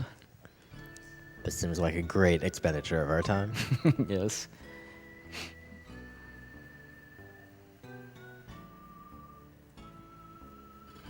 Probably a good time for some donations. Yeah, so I'm gonna go get Lance's jewel now that you can't get until after you've left Watermia, and then go cash in with Gem again to get the Dark Friar upgrade.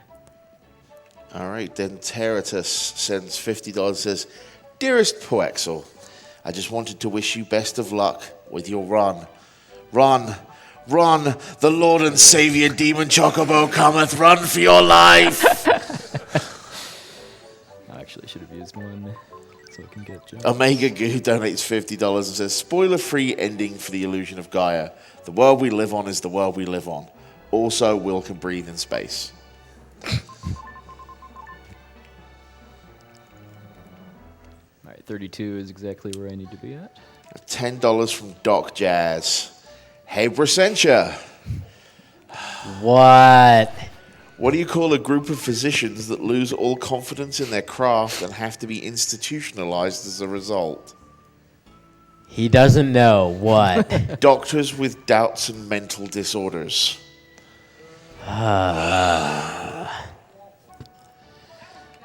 Yes, it was. Okay, I'll improve the conversation by pointing out that something I've been doing subtly throughout the whole game too is that I've been buffering my inputs for selecting destinations on the world map, because you can start selecting the input before, just after the camera finishes zooming out, but before the menu actually appears. All right, so the mountain temples, I mean, if you know where you're going, it's a really easy dungeon, just because there's nothing here that does a whole lot of damage, and you've got the spin dash and psycho slider, but knowing where to go, it takes a while, just because this is probably the maziest dungeon in the whole game. Yeah, everything looks pretty samey in this dungeon, so it's pretty easy to get confused about where exactly you are and where you should be going. Yeah, and then there's several parts too where when I have to go a really long distance in a straight line, I'm going to charge a spin dash just to use for faster movement. Because if I have to go in a straight line, it's significantly faster to, well, I don't know about significantly, but it's faster to spin dash that line instead of just running. Yeah, the threshold is a pretty significant distance, though, so the vast majority of the time he's not going to be using it. Like, there's only even a handful of times you use it, I think, in the entire run for that purpose. So there I just did the chest invincibility glitch again, if you missed the earlier explanation. If I open a chest that has a key item that plays the extended fanfare in it, with either a jump attack or a psycho slide, aka a move that makes you invincible while doing it, the game just forgets to make you uninvincible until you either do another move that would cause it to reset or leave the screen. So there I just did it to just run through the spiders on my way back. A little detour here to get the one jewel in Mountain Temple. I mean, the way this dungeon works is that there's three mushroom drops I need to find in order to grow vines to lead to the next section. So that just kind of forces you to go into these side areas to find the mushroom drops. So yeah, there's one of the aforementioned places that I'm just spin dashing for faster movement. You can see what a long distance this is, so it's pretty worthwhile to do it. But this is a more fun way to get back. That's just him showing off.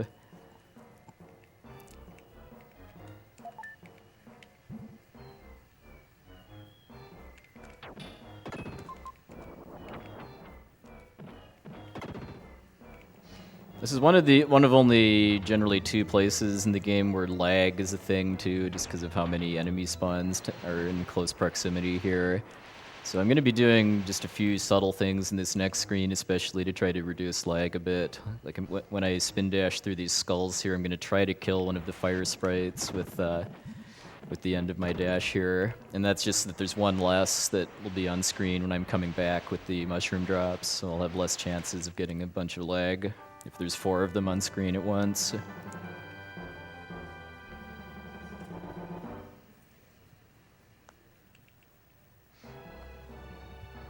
And if you didn't notice, he did the invincibility glitch again. There's what did you call them? Fire sprites? Fire sprites or fire fairies or I've something. never had a name for them other than those awful things. Yeah. They're really annoying, so using the invincibility glitch there is really nice because otherwise those guys just get in your way. Yeah. And They're the highest damaging enemy here too, although they only do 3 damage though, which is pretty trivial with the amount of HP I have here. yeah, there's nothing here that's scary. There's just stuff that's annoying. Because yeah, just getting hit in places you don't want to slows you down. And I guess theoretically, if you just like got hit a million times by the fire sprites, you would still die. Mm-hmm. And then I actually ran into that one on purpose just to just because I do want to wear down my health a bit for just because the enemy closest to the teapot that I'm going to be using to death warp off of isn't terribly fast to get hit by. So I'd kind of like to run down about half of my health before I get there. And I didn't do the invincibility glitch there actually because I would have lost it when I jumped off that next vine there, just because you're invincible when you're jumping like that, so the game resets your state then. It would be kind of nice if it was possible just to be able to clip through all these spiders on the way out.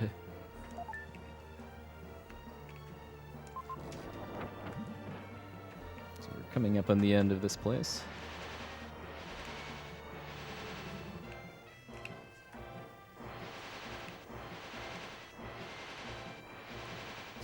That noise, though. Yeah.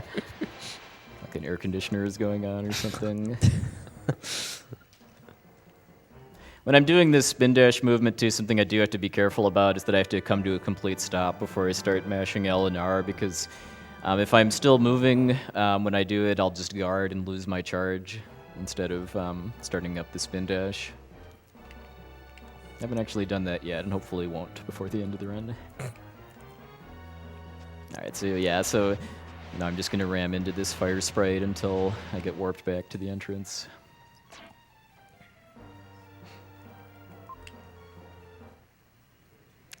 And now for one of the jerkiest moments of Will, Yep. the huge jerk. Thanks to the translators. I have heard that he's considerably more friendly to Neil in the Japanese version. I'm trying to imagine how this is translated such that it takes on such a like strong, jerky like. I don't even have words for it. Yeah. So going into this secret room here and talking to that guy actually gives me a strength jewel. Strength is a mostly irrelevant stat in this run just because it doesn't affect how much damage you do to bosses. That's fixed based on which form you're at the time. But there's a couple non-boss enemies that I have to fight in the next 2 dungeons that take a few less hits if I get that strength. So by my very rough testing, it's about a wash between the time spent getting the jewel and the time that it saves, but more importantly, it gives you some safety in the pyramid, which is the most difficult dungeon in the game.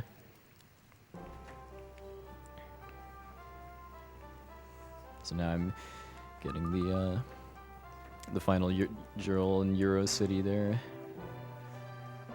Oh, the one that I yoinked out of that shrine there, I just said hi to the laborers and then left. The game doesn't even let you rescue them, too, if you want to. So, yeah, Neil's parents were ghosts. Mm-hmm. And Neil, understandably, is depressed that his parents are dead. Well, not just dead, but murdered and then replaced by ghosts that were impersonating them, too. But And yeah. Will is ashamed. Yeah. How dare you mourn your parents? Yeah. Wow. What a guy.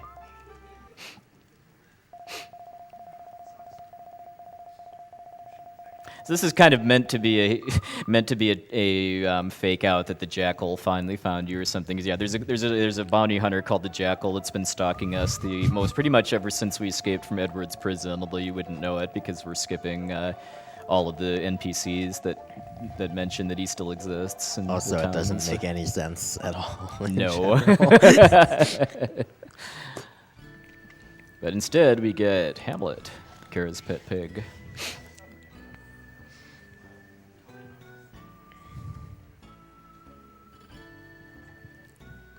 It'll be nice to have him along with the group for a good long time. Yeah. He'll make it all the way to the ending, I'm sure. So here I'm just speeding up the cutscenes here by going into the house to get my friends to catch up, and then going back to talk to them, and then...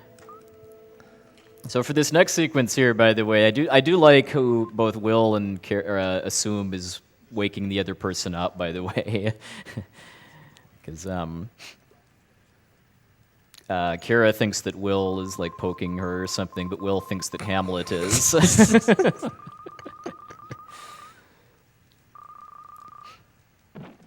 I think we can get some more comments in here too. Will we get a family revelation about our protagonist here too? Sounds good.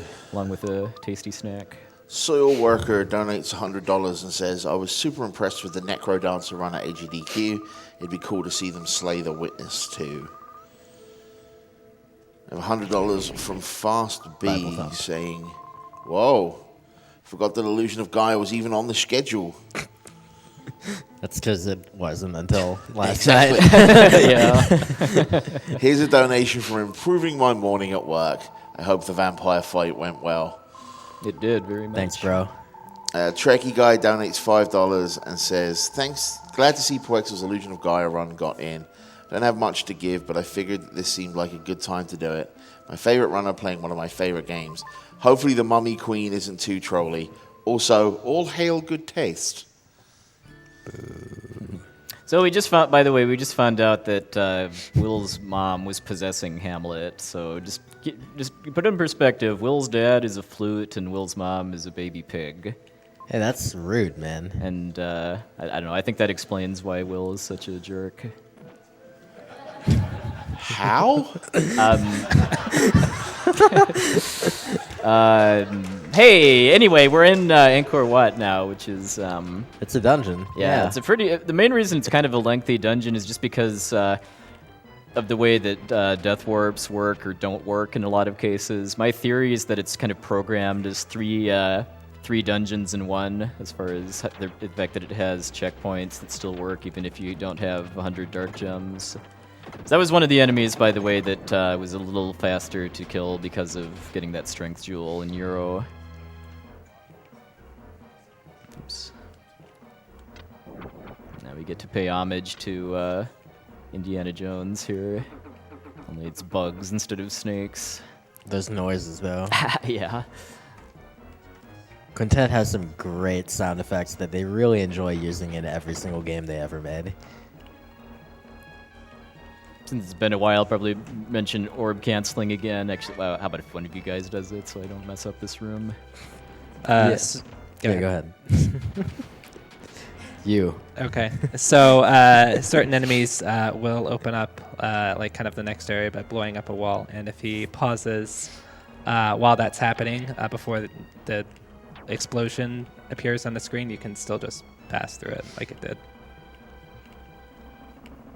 Yeah, the game already has collision detection for that barrier or whatever disabled when you unpause, even though the animation hasn't finished yet.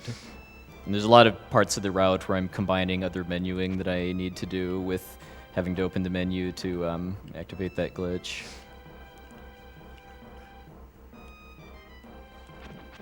Music here is great, by the way. I mean, it's great in every major dungeon, but it's great here. And the flies can be kind of obnoxious in the garden there, although health management isn't too big of a deal in Angkor Wat. So now we're going to be quick using the Dark Friar upgrade that I got for 30 joules. There's a weaker version of it you can get for waiting in line for 2.5 minutes in Euro, but we're not interested in that. Because this is something I didn't know until I started speedrunning the game, is that the jewel version you can split at will instead of having to hit an enemy. And we're going to be using it again to skip Earthquaker, which is otherwise a useless power-up. But streamer, how is this 100% if you aren't waiting in line for 2.5 minutes?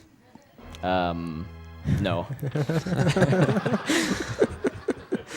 So anyway, so what I did there was I split the shot using kind of one of the markings on the wall as a visual cue. And that comboed the golem that was off screen at the time to death before it finished waking up. Because what happens when if you get anywhere near that golem and aggro it, it just becomes permanently invincible and it's just an impenetrable wall. And you're supposed to get the Earthquaker power for Friedan that paralyzes it and lets you kill it before it wakes up at all. But with the upgrade, I can just do that anyway. So the reason he just stepped outside a minute ago was to step into this area and get this respawn point, so that when he went to pick up the red jewel, he could just take a death warp and come back here instead of to the actual entrance of the dungeon, which is what he was referring to when he said multiple dungeons in one. Yeah, and then it also transformed me from Friedan, who I needed to skip Earthquaker, and back into Will, who I need in order to slide through a couple passageways here. So I don't remember exactly how you're supposed to get through this area, but Apparently I don't either. you can navigate this line. There you go. It's a little bit awkward, so it's not super uncommon to have problems with it. Yeah, just because the sliding point isn't perfectly aligned with the corner there. I have to kind of guesstimate where it is. What I was using in order to tell where other than just memorizing the room layout, I was also using the fact that Will switches from running to walking when he hits a wall to tell when I hit walls in the room, and then also the way the camera scrolls too, because if you're at the edge of the screen, and then like I am right now, the camera doesn't follow me. So I was using that Will's position on the screen to tell when I was rounding a certain corner to get to the stairs. The natural route is to get some dark crystal glasses in a different part of Angkor Wat to let you actually see what you're doing there.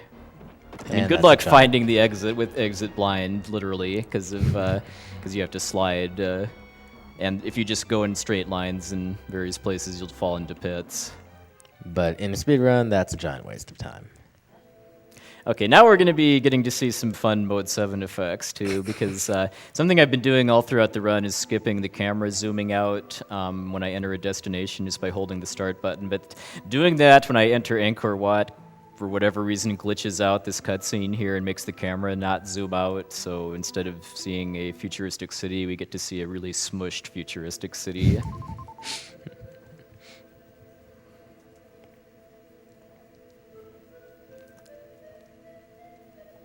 So this is also the only main dungeon, like a dungeon with its own theme that does not have a boss in it. Mm-hmm. There's just nothing. You just get to the end, you get the thing, and leave.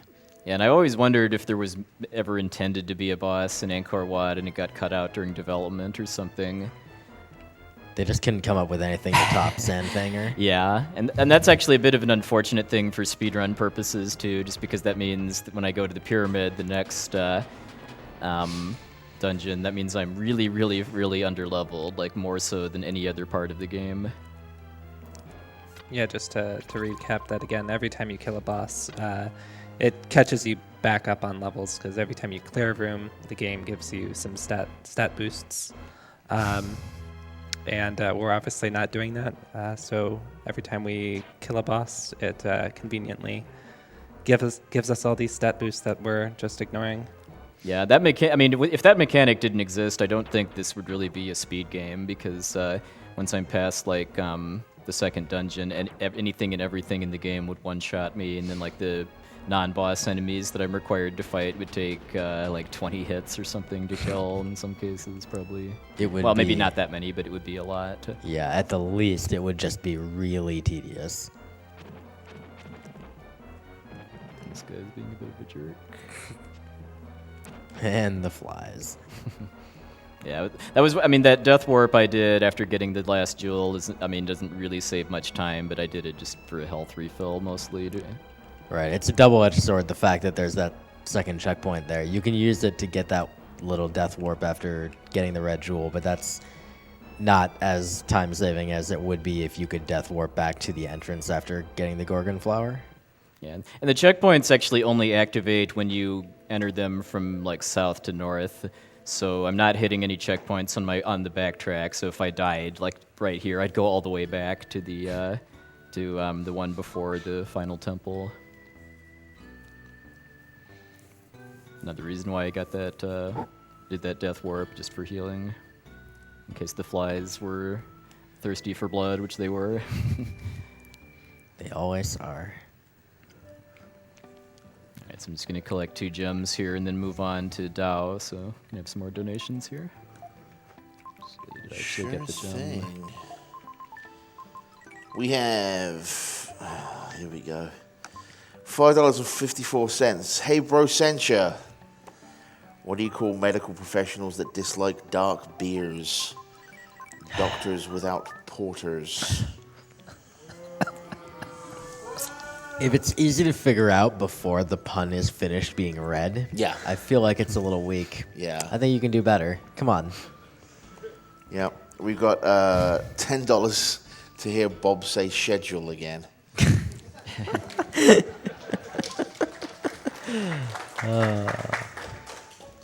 Don't applaud that.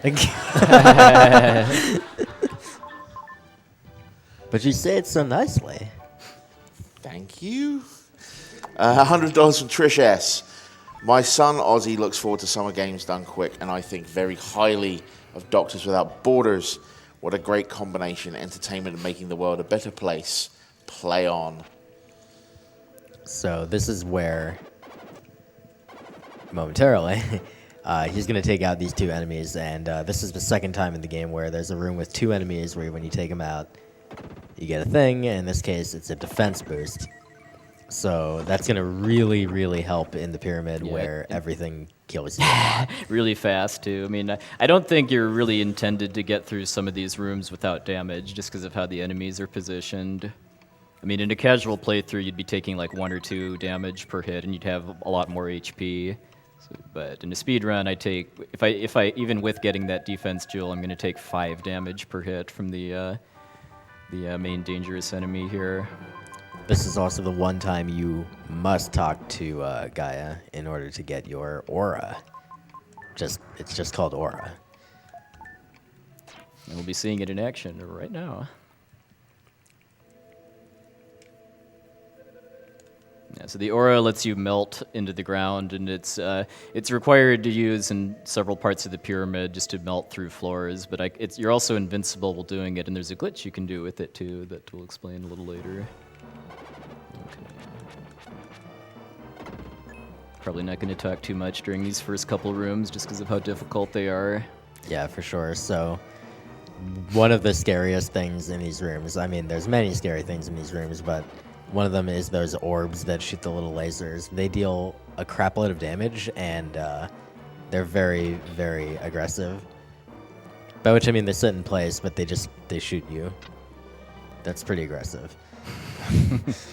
The interesting thing is you'd think that with Will getting his kind of final form that it would be probably the easiest part of the dungeon, but the shadow parts of this dungeon are probably the harder parts just because he lacks any sort of good movement ability, whereas Will has his slider and the spin. Right. Yeah, no ranged attack either. So he's trying to take a lot of advantage of iframe dashing in order to get through places, but yeah. There's also little random things about the pyramid like this where you have to sit here and watch this stupid thing slide down. I just did an iframe dash to hit that switch early. Oh, let's look. I've got so many herbs too, but yeah, we're coming up on the scariest part of what I call the fun room, which is door 3, just because of how many laser orbs there are and just how difficult getting through them without damage is. Yeah, there's a clump of 6 of them just in the corner of a 2-tile wide hallway, so you get over there and they just will destroy you.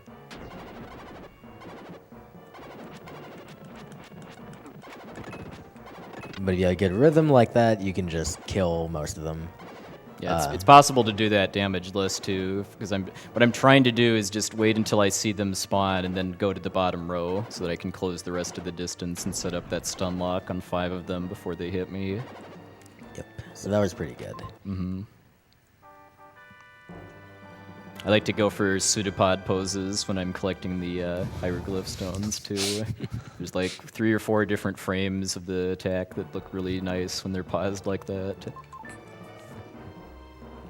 So at the end of each room of the pyramid, there's one of these teleporters that brings you back to the top level here.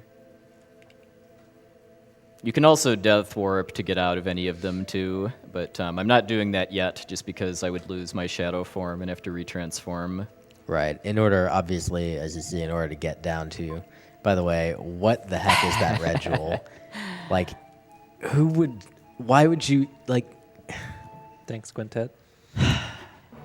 Yeah, but I used to have a theory too that like that third door right there was designed by somebody who was on their last day of working at Quintet. It's because of how trolly it is. Oh, man.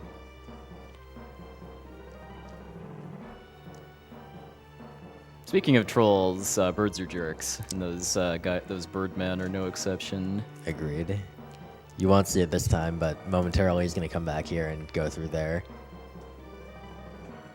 This is just a first visit to this room to get this red jewel. And yeah, because unfortunately I have to make 2 trips to 2 of the rooms in order to get jewels. I mean, I have to go back into that one just because there's no way to get back up after you melt down there and get the jewel other than using the teleporter. And then the other one that I have to do a revisit for is the third door, which I need Will's spin dash to get. But I need Shadow in order to get to the bottom, which I already did. Yeah, this one is a lot more, it's a lot slower, but in any case, when he goes, oh, jeez, okay. So that's what the herbs are for. And you can see it barely still restored like any of his HP, but whatever. So as he pops down here, there's a high likelihood the bird is just going to do that, exactly that. Yeah. What a surprise. I was using a glitch there called the aura attack glitch, by the way, too, where when I was up at the top, I attacked and then canceled the attack animation by using the aura to melt. And then that lets me actually keep attacking even though there's no animation during the melt. And I'm using that in a couple places, like right here, too, so that I can knock the Birdman away if he's right under me when I reform, like that. But it unfortunately doesn't stop him from just waiting a moment and then stabbing and then you. Stabbing me, yes, as he did several times in my last practice run. He's definitely on his game both of those times. So a good iframe dash to get through those We guys. got the pencil pose there, as I call it. So inventory management's really important coming into the pyramid because he's collecting these 6 hieroglyph stones, which, remember, your inventory is only 16 spots. Yeah. So that's a huge chunk of your inventory. Not to mention that you have all the melodies here that you've gotten throughout the game and the aura that you were given by Gaia. A lot of inventory is being taken up by required items. All aspects of this game are very well designed.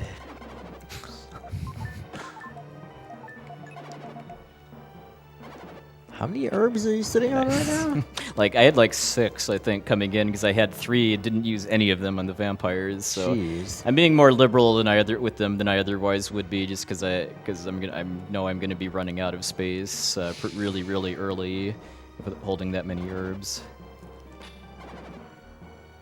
Another option is just to go and to talk to Gaia to heal between rooms if I need it to.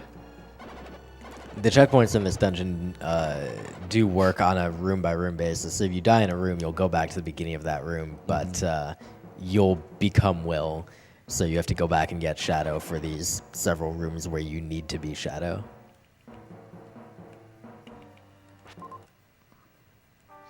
Got the wave here.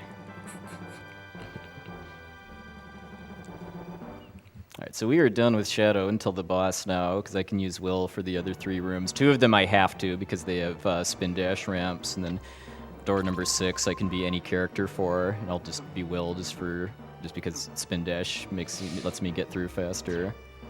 And as a consequence of that, as just mentioned, he'll get to use death warps in order to leave those rooms instead of having to teleport and sink back down.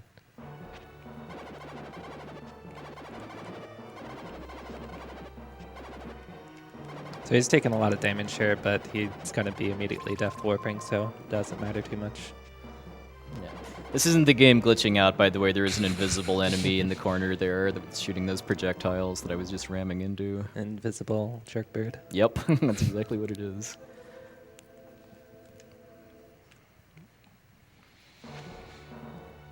So for the will rooms, too, there's actually some pretty slick-looking enemy dodges I can do to get through rooms without damage, but there's no real incentive to do it, just because I need to death warp after each one to get back to the hub quickly, and taking a couple hits en route speeds up how quickly I can death warp afterwards.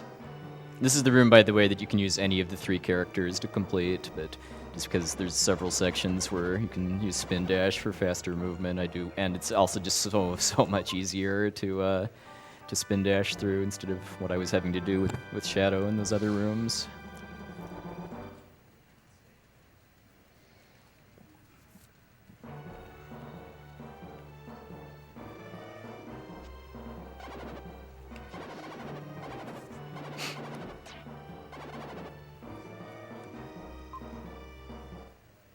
All right, 2 more tablets to go, and then we have a roasty toasty cutscene.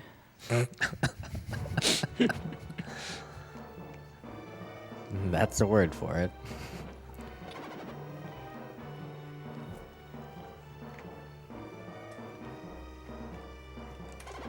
There's a couple little annoying nuances about the dash ramps, and mostly in room 1, as far as places where you just need to have a certain amount of distance in order to just make it all the way up before you lose your dash momentum.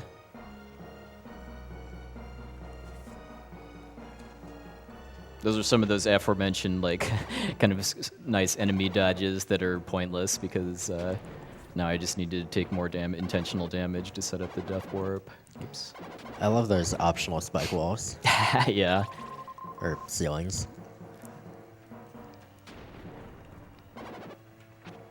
As scary as that Spike Crusher ceiling looks, it actually only does 1 damage regardless of your defense.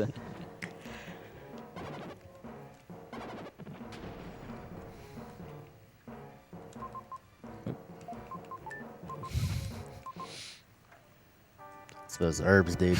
Gotta eat more. It's a filthy habit.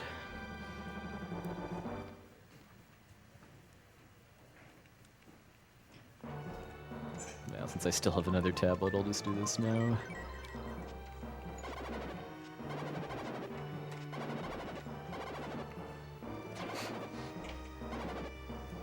And then, I mean, the order that I'm completing these rooms in, by the way, too, is designed just to optimize the number of times I need to go into dark spaces to transform. In this case, not at all after the first time. And then, and also collecting the red jewels.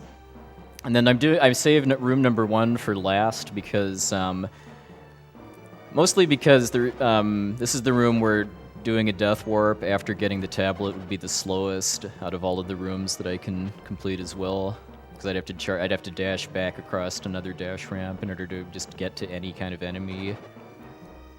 It's also pretty easy to get through here without taking much damage too, and I want to have my HP full or close to full before fighting the boss. Just because remember how underleveled I am? Well, it gets even worse because I haven't actually gotten any of the stat ups from the pyramid, so the boss does 15 damage ahead at my stats.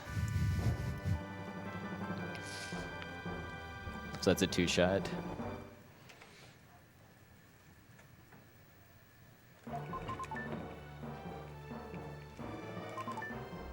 All right, so I have all of the. I could have at any point I could come back up here and place the tablets, but there's no reason to do so before getting all 6 of them.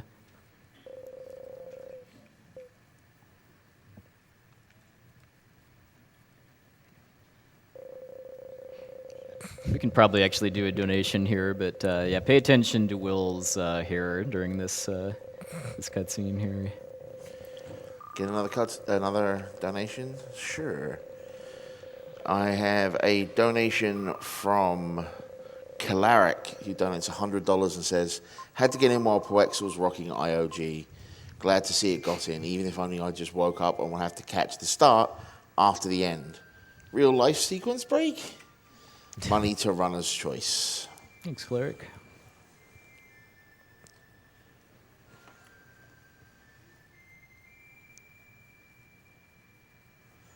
And just a very quick DJ Hacks with $5 saying, great job for a great cause. Flame retardant hair gel. Sadly, the Jackal didn't have any. This is so creepy, by the way, too. I'm really impressed that this made it past 90s Nintendo game rules. Like, the way his hand is shaking like that, too, is just... And the death rattle. Yeah. Oh, man.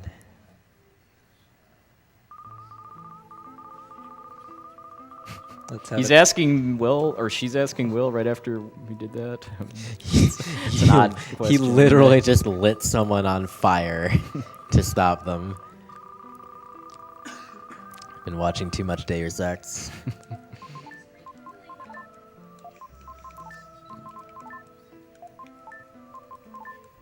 So obviously, once he puts the hieroglyphs in, he's going to get access to the boss of the pyramid. You really, really want those herbs, I think. Oops. This menuing actually really sucks. It's not particularly easy. Yeah, just because, I mean, depending on how many herbs you have or don't have at this point, the tablets are going to go into different slots. I mean, there's a diary you can get back in DAO that tells you the solution, but it's just basically from rooms 1 through 6. That's the order that you put them in the slots. I actually had no idea that was how. That's all there is to it. Dang. So yeah, obviously he's going to take Shadow to the boss because trying to fight the Mummy Queen as anything other than Shadow would be completely insane. And slower, because Shadow does the highest possible damage to bosses. And 3. great start here. Alright, I'm not going to talk much here just because I die in 2 hits. Yeah, for sure. So each time he hits the Mummy Queen, until she hits half health, she's going to split into this large circle of blue ghosty thingies, and he's just going to kind of use the aura to wait it out, and then she'll reassemble nearby, kind of at the center of where the things are located, and then he'll just hit her again and hopefully not get hit by that giant scary attack, and repeat until she hits half health. At that point, she's going to get a little dicier. So she's going to have a second response that she can do at that point, which will be that she splits into a smaller ring of these little ghosty thingies. Which we did not see this on time. the next hit, yeah. Yeah. And if she does that, there's a specific one of those that you have to hit, the bottom left, as you see there, in order to get her to reassemble. So you actually want her to do that, because it's really not that difficult, at least for puwexil, to hit the bottom left one. Wow. But unfortunately... Yeah, and it's 1 out of 4 odds to get the spreading ghosts instead of the ring during phase 2. But yeah, every time you get the ring, it's really easy to just... Nice. That was pretty clean. Mm-hmm.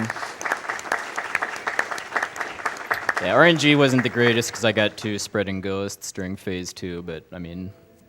the circle didn't escape from me at all when it happened, which is how you lose time on the fight, assuming you don't die. I don't actually know if I ever noticed before that the Jackal's corpse is now there as like a skeleton. A skeleton, yeah. He is actually burned away to just bones. The fire did stop eventually. This game is family friendly. Maybe Kara was nice and put the flames out while you were fighting the boss. Yeah. Rated E for everyone, baby. Yeah. All right, so the pyramid was effectively the final dungeon of Illusion of Gaia, the final main story dungeon, because we're going to the Tower of Babel next, which is, it's just a boss gauntlet where I'm refighting every boss from the main dungeons. As soon as I get into the tower, I'm going to be getting the 50th jewel, but there were 3 that I didn't get yet in DAO that I'm going to be going back for. So I guess while we're Well, we're doing yet another crazy parachute out of a plane. Next, we can have a few donations. Yeah, no problem. We can put some donations in. We have... really? Okay. I think I can see where this is heading. Yes, yeah. We have, hey, Brasentia, what do you call a group of medical professionals that don't have anyone that wants to date them? Doctors without quarters.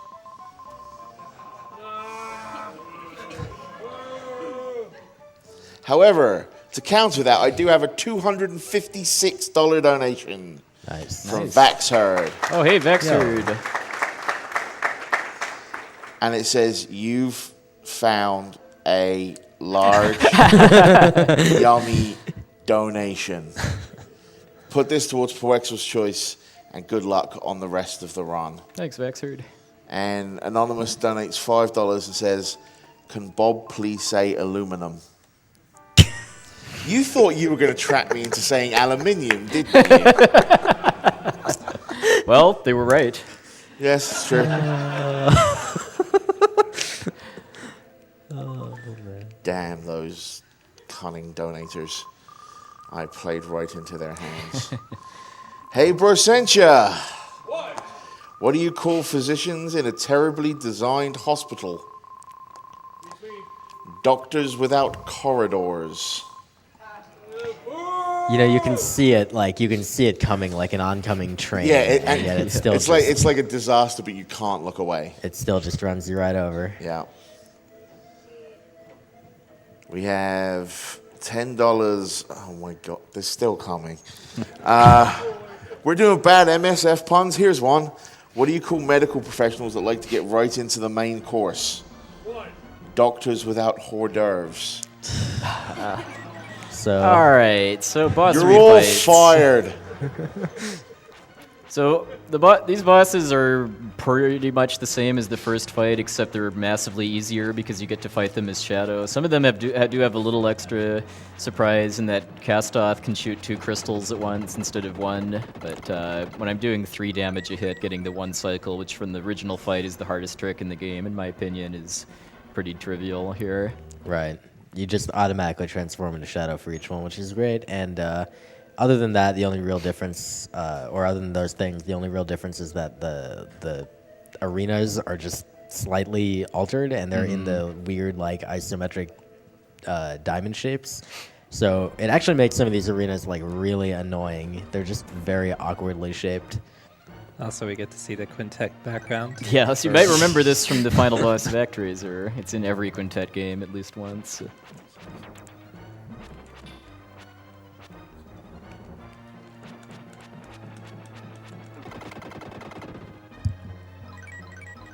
So one Viper, since I'm doing triple damage to what I did to Viper first time, he only lasts 1 cycle, if even that.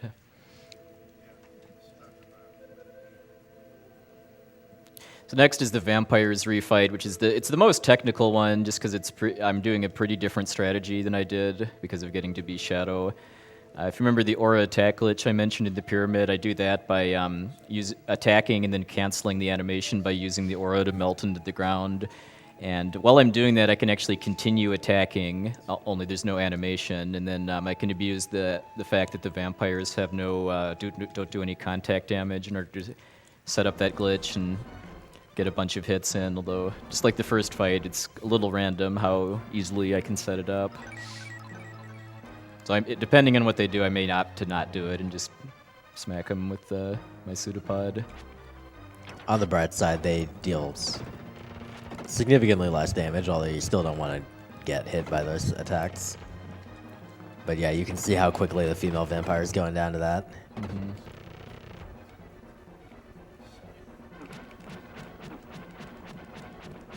I've got so many herbs, I'm going to just face tank the male vampire. This I got to show off the glitch on the female. So yeah, it was just melting, and then her HP was draining away. A really, really clean setup can do over half of one of their health in one use. How many herbs do you have left? 3? 2. Just a reminder that even if you ate all of them, you still wouldn't regenerate to full health because this game Yeah. is rude. And the return of our buddy Trollfanger. Yeah, fortunately, if I get really, really lucky, I can kill him in two cycles. Which I'm not getting. Nope.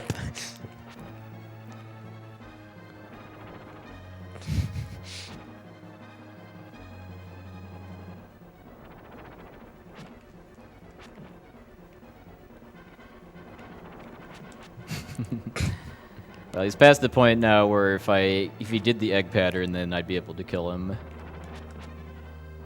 And now it's just getting silly because if he does, I mean, I'm kind of waiting for it to happen for the last hit where it doesn't actually matter. Okay, there we go. Alright. I was expecting him to just never give it to you. Yeah, or never give it to me at all. Yeah. What a boss.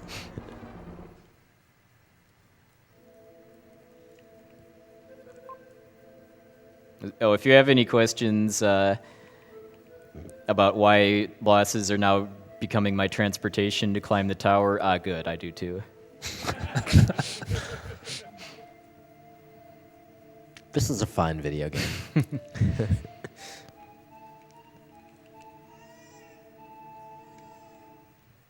So then the mummy queen refight, which I mean, it's not really any different than what I did like 5 minutes ago, but it's meant to actually be harder, just because she does actually technically do more damage than the first fight. But because I actually have real defense stats instead of nothing, it's much easier. And then also the room layout in this case makes the fight easier, because in the original fight in the pyramid there were blocks in the middle in front of the entrance door that make dodging her shots a little harder in some situations, and that's just not here a thing in the arena for the refight.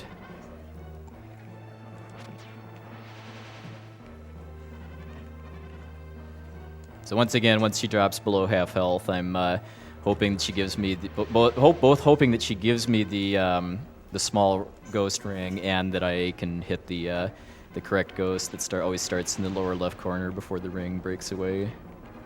If it breaks away, then I lose a bunch of time just because it bounces around and I have to chase it.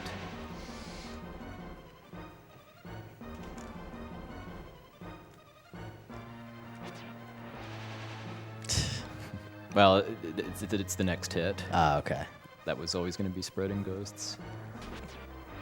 All right, it begins.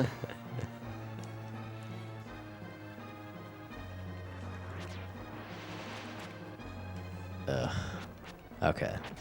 That's good recovery. Yeah. You can, if you are able to tell, I'm pretty sure the stream is 60 FPS, but basically the way you can tell the difference between the one you're supposed to hit and the ones that don't matter is that the one, yeah, of course, the ones that don't matter are flickering, so they, appear slightly transparent. All right. That was fun. And just because she gave me a spreading ghosts right off the bat, that kind of made the rest of the fight a little more difficult too, just because if she forms the small ring when she's in the kind of close to the right edge of the screen, the ring bounces off the wall in a really big way that's really easy to get hit by if you don't know it's coming.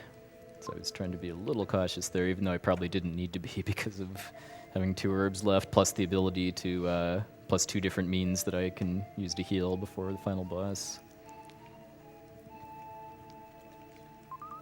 So just to clarify the whole, story deal, there's a comet coming, it's going to obliterate everything or something like that. It's interfering with evolution. Yeah, that's happening for some reason. I don't know, whatever. There's a story. Yep. Good video game. Should we have Twitch chat guess the number here? Yeah. Yeah, it takes 30 snake hits in order to win this mini game to get the last 2 jewels that I'm collecting. I'll say what my PB is after I'm finished. Yeah, I think you should guess somewhere between 30, which he needs, and let's say 700. That's probably a good range. There'll be a few winners in there, I guess. I have a donation about the snake game. Go Rich right Blues ahead. for $10 saying, "Hey puwexil, is hoping for 103 or better on the snake game." Okay, now see, that's a spoiler. I'll donate again if you reach 100 or more. Also, what's your favorite quintet game? Well, Good luck. yeah, I should add that to my Twitch bio.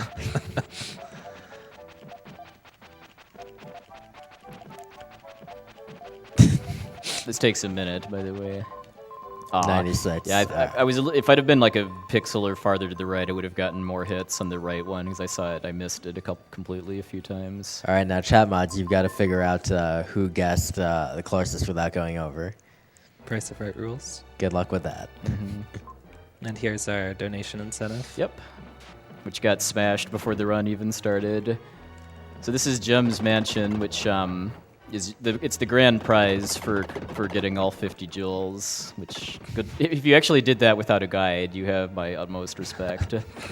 Congratulations. Now here's a dungeon with a whole bunch of annoying enemies and a ton of lag. Yeah, so I'm going to be using the slider to kill as many of these eyeballs as I can without a whole lot of detouring for just to reduce lag, especially on this part here, just because all the enemies on the on the left side of that wall to my left are still loaded. Also, shout out to the little gap under the staircase, which it literally took my brother and I like a year to realize existed.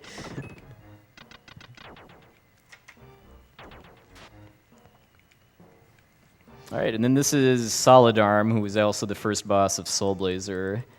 And if you actually read the text, he explains kind of the nefarious purpose behind the red jewels. So this fight, he's gonna make it look really easy. It is like it's somewhat easy in the strictest sense, but like what he has to do every time he's attacking, he's moving forward very slightly, and then he's hitting this conveyor belt, moving backward very slightly, or sorry, forward even more very slightly. So he has to adjust position just a little bit. Took 2 All hits. You did get the swag, like, you know, jump attack finish, though, so that was good. Yeah, but I was actually trying to go for was to jump attack at a certain point in his rhythm that I jumped over the last fireball, and then didn't get hit by it. Just not quite swag enough. So yeah, now the 100% requirements are fulfilled, so off to the final boss. Got a few minutes of cutscenes before I fight first the Chaos Comet and then Dark Gaia. So I guess we can get a last couple round in. Yes, we can. Swegave donates $100 and says, "So I heard you like puns, huh? All right, what do you call doctors without board?" Never mind, I donate half towards saving the animals, half towards killing the animals, and half towards announcer's choice. That's a lot of halves. You might say that donation was half coordinated. Speaking of half coordinated, I have $5 from the book who says this one's for you, half You sound like you need a coordinated. nap pretty badly.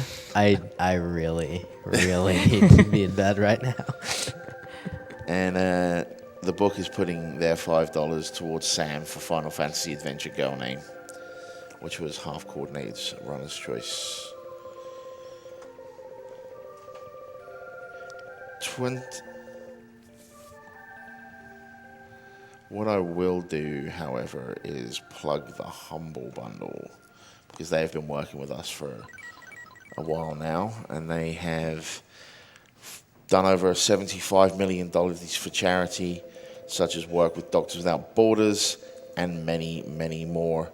Head over to humblebundle.com and you can find our SGDQ bundle that includes games such as Dust Force, Guacamelee, or Melee, I guess, Super Meat Boy, Escape Go, bunch of Serious Sam stuff, Freedom Planet, and VDD. You could also say Malay if you want to cover every possible base. Yeah, but I don't, really. Fair enough.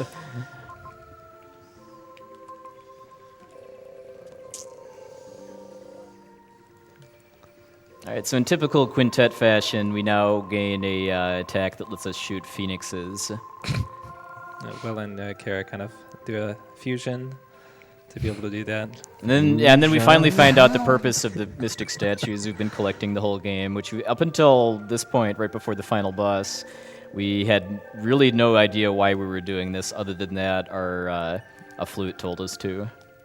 Now, instead, there are ghosts telling us to, and we still have no idea why we're doing it. Mm-hmm. RPGs. And in also a typical quintet fashion, the music for the final boss is incredible.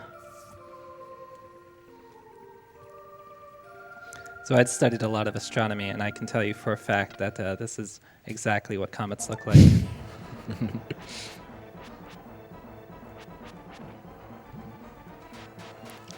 So this is a great first phase of the final boss. Every time you hit him, the face becomes unattackable and starts shooting acid at you. So this phase takes forever, but is otherwise really trivial. He just uses the aura to avoid the acid actually hitting him. Yeah, I mean, Quintet was nice in that it only gave the comet head half of a health bar, basically, so that this phase doesn't really outstay its welcome too badly.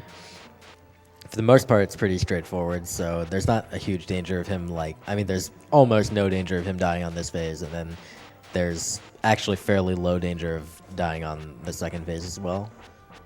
It's kind of a reward for the final boss is not super dangerous. So he'll be doing our attack glitch just to get that last attack in on the frame that the face comes up.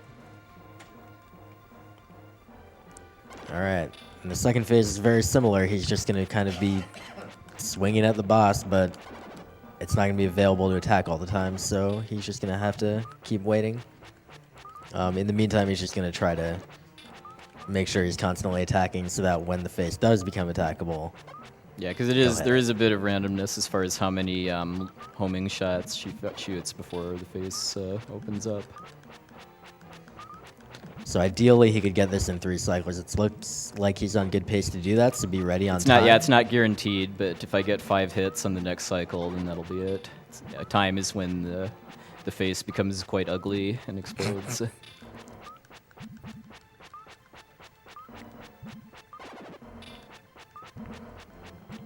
Anytime now. Please. Missed it by 1 hit. All right, so that costs about 20-ish seconds if I have to get a 4-round. It's something that's just it's something that's just really hard to just get a 100% consistent setup for because of the RNG with when the mouth opens. Next hit is... next hit is time. And time. There it is.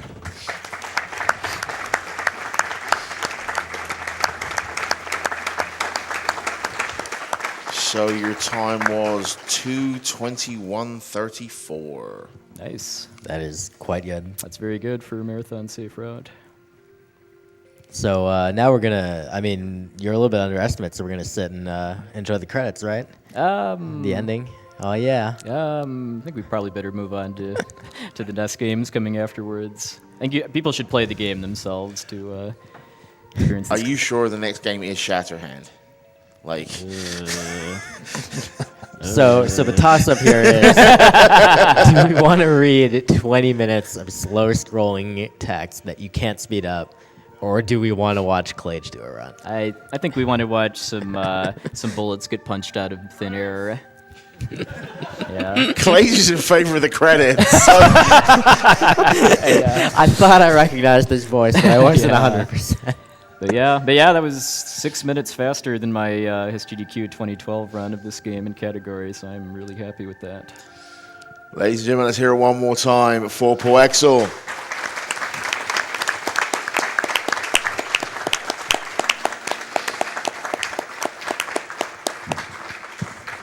And while we are setting up for the next game, I'm going to try and power through a bunch of these Illusion of Gaia donations that we've got in. $10 from Cypher, who says, great Illusion of Gaia run. I hope to see Terranigma next year. Shirato, $20. Greetings from Japan. I haven't been able to watch most of the runs live because of time zones, but I've been having fun catching them after the fact. Best of luck for the remainder of the Illusion of Gaia run. Seth Carlson sends us $20 and says, fun fact, When I was a kid, I thought Illusion of Gaia was a spin-off of Legend of Zelda because their logos have similar fonts and they play kind of the same.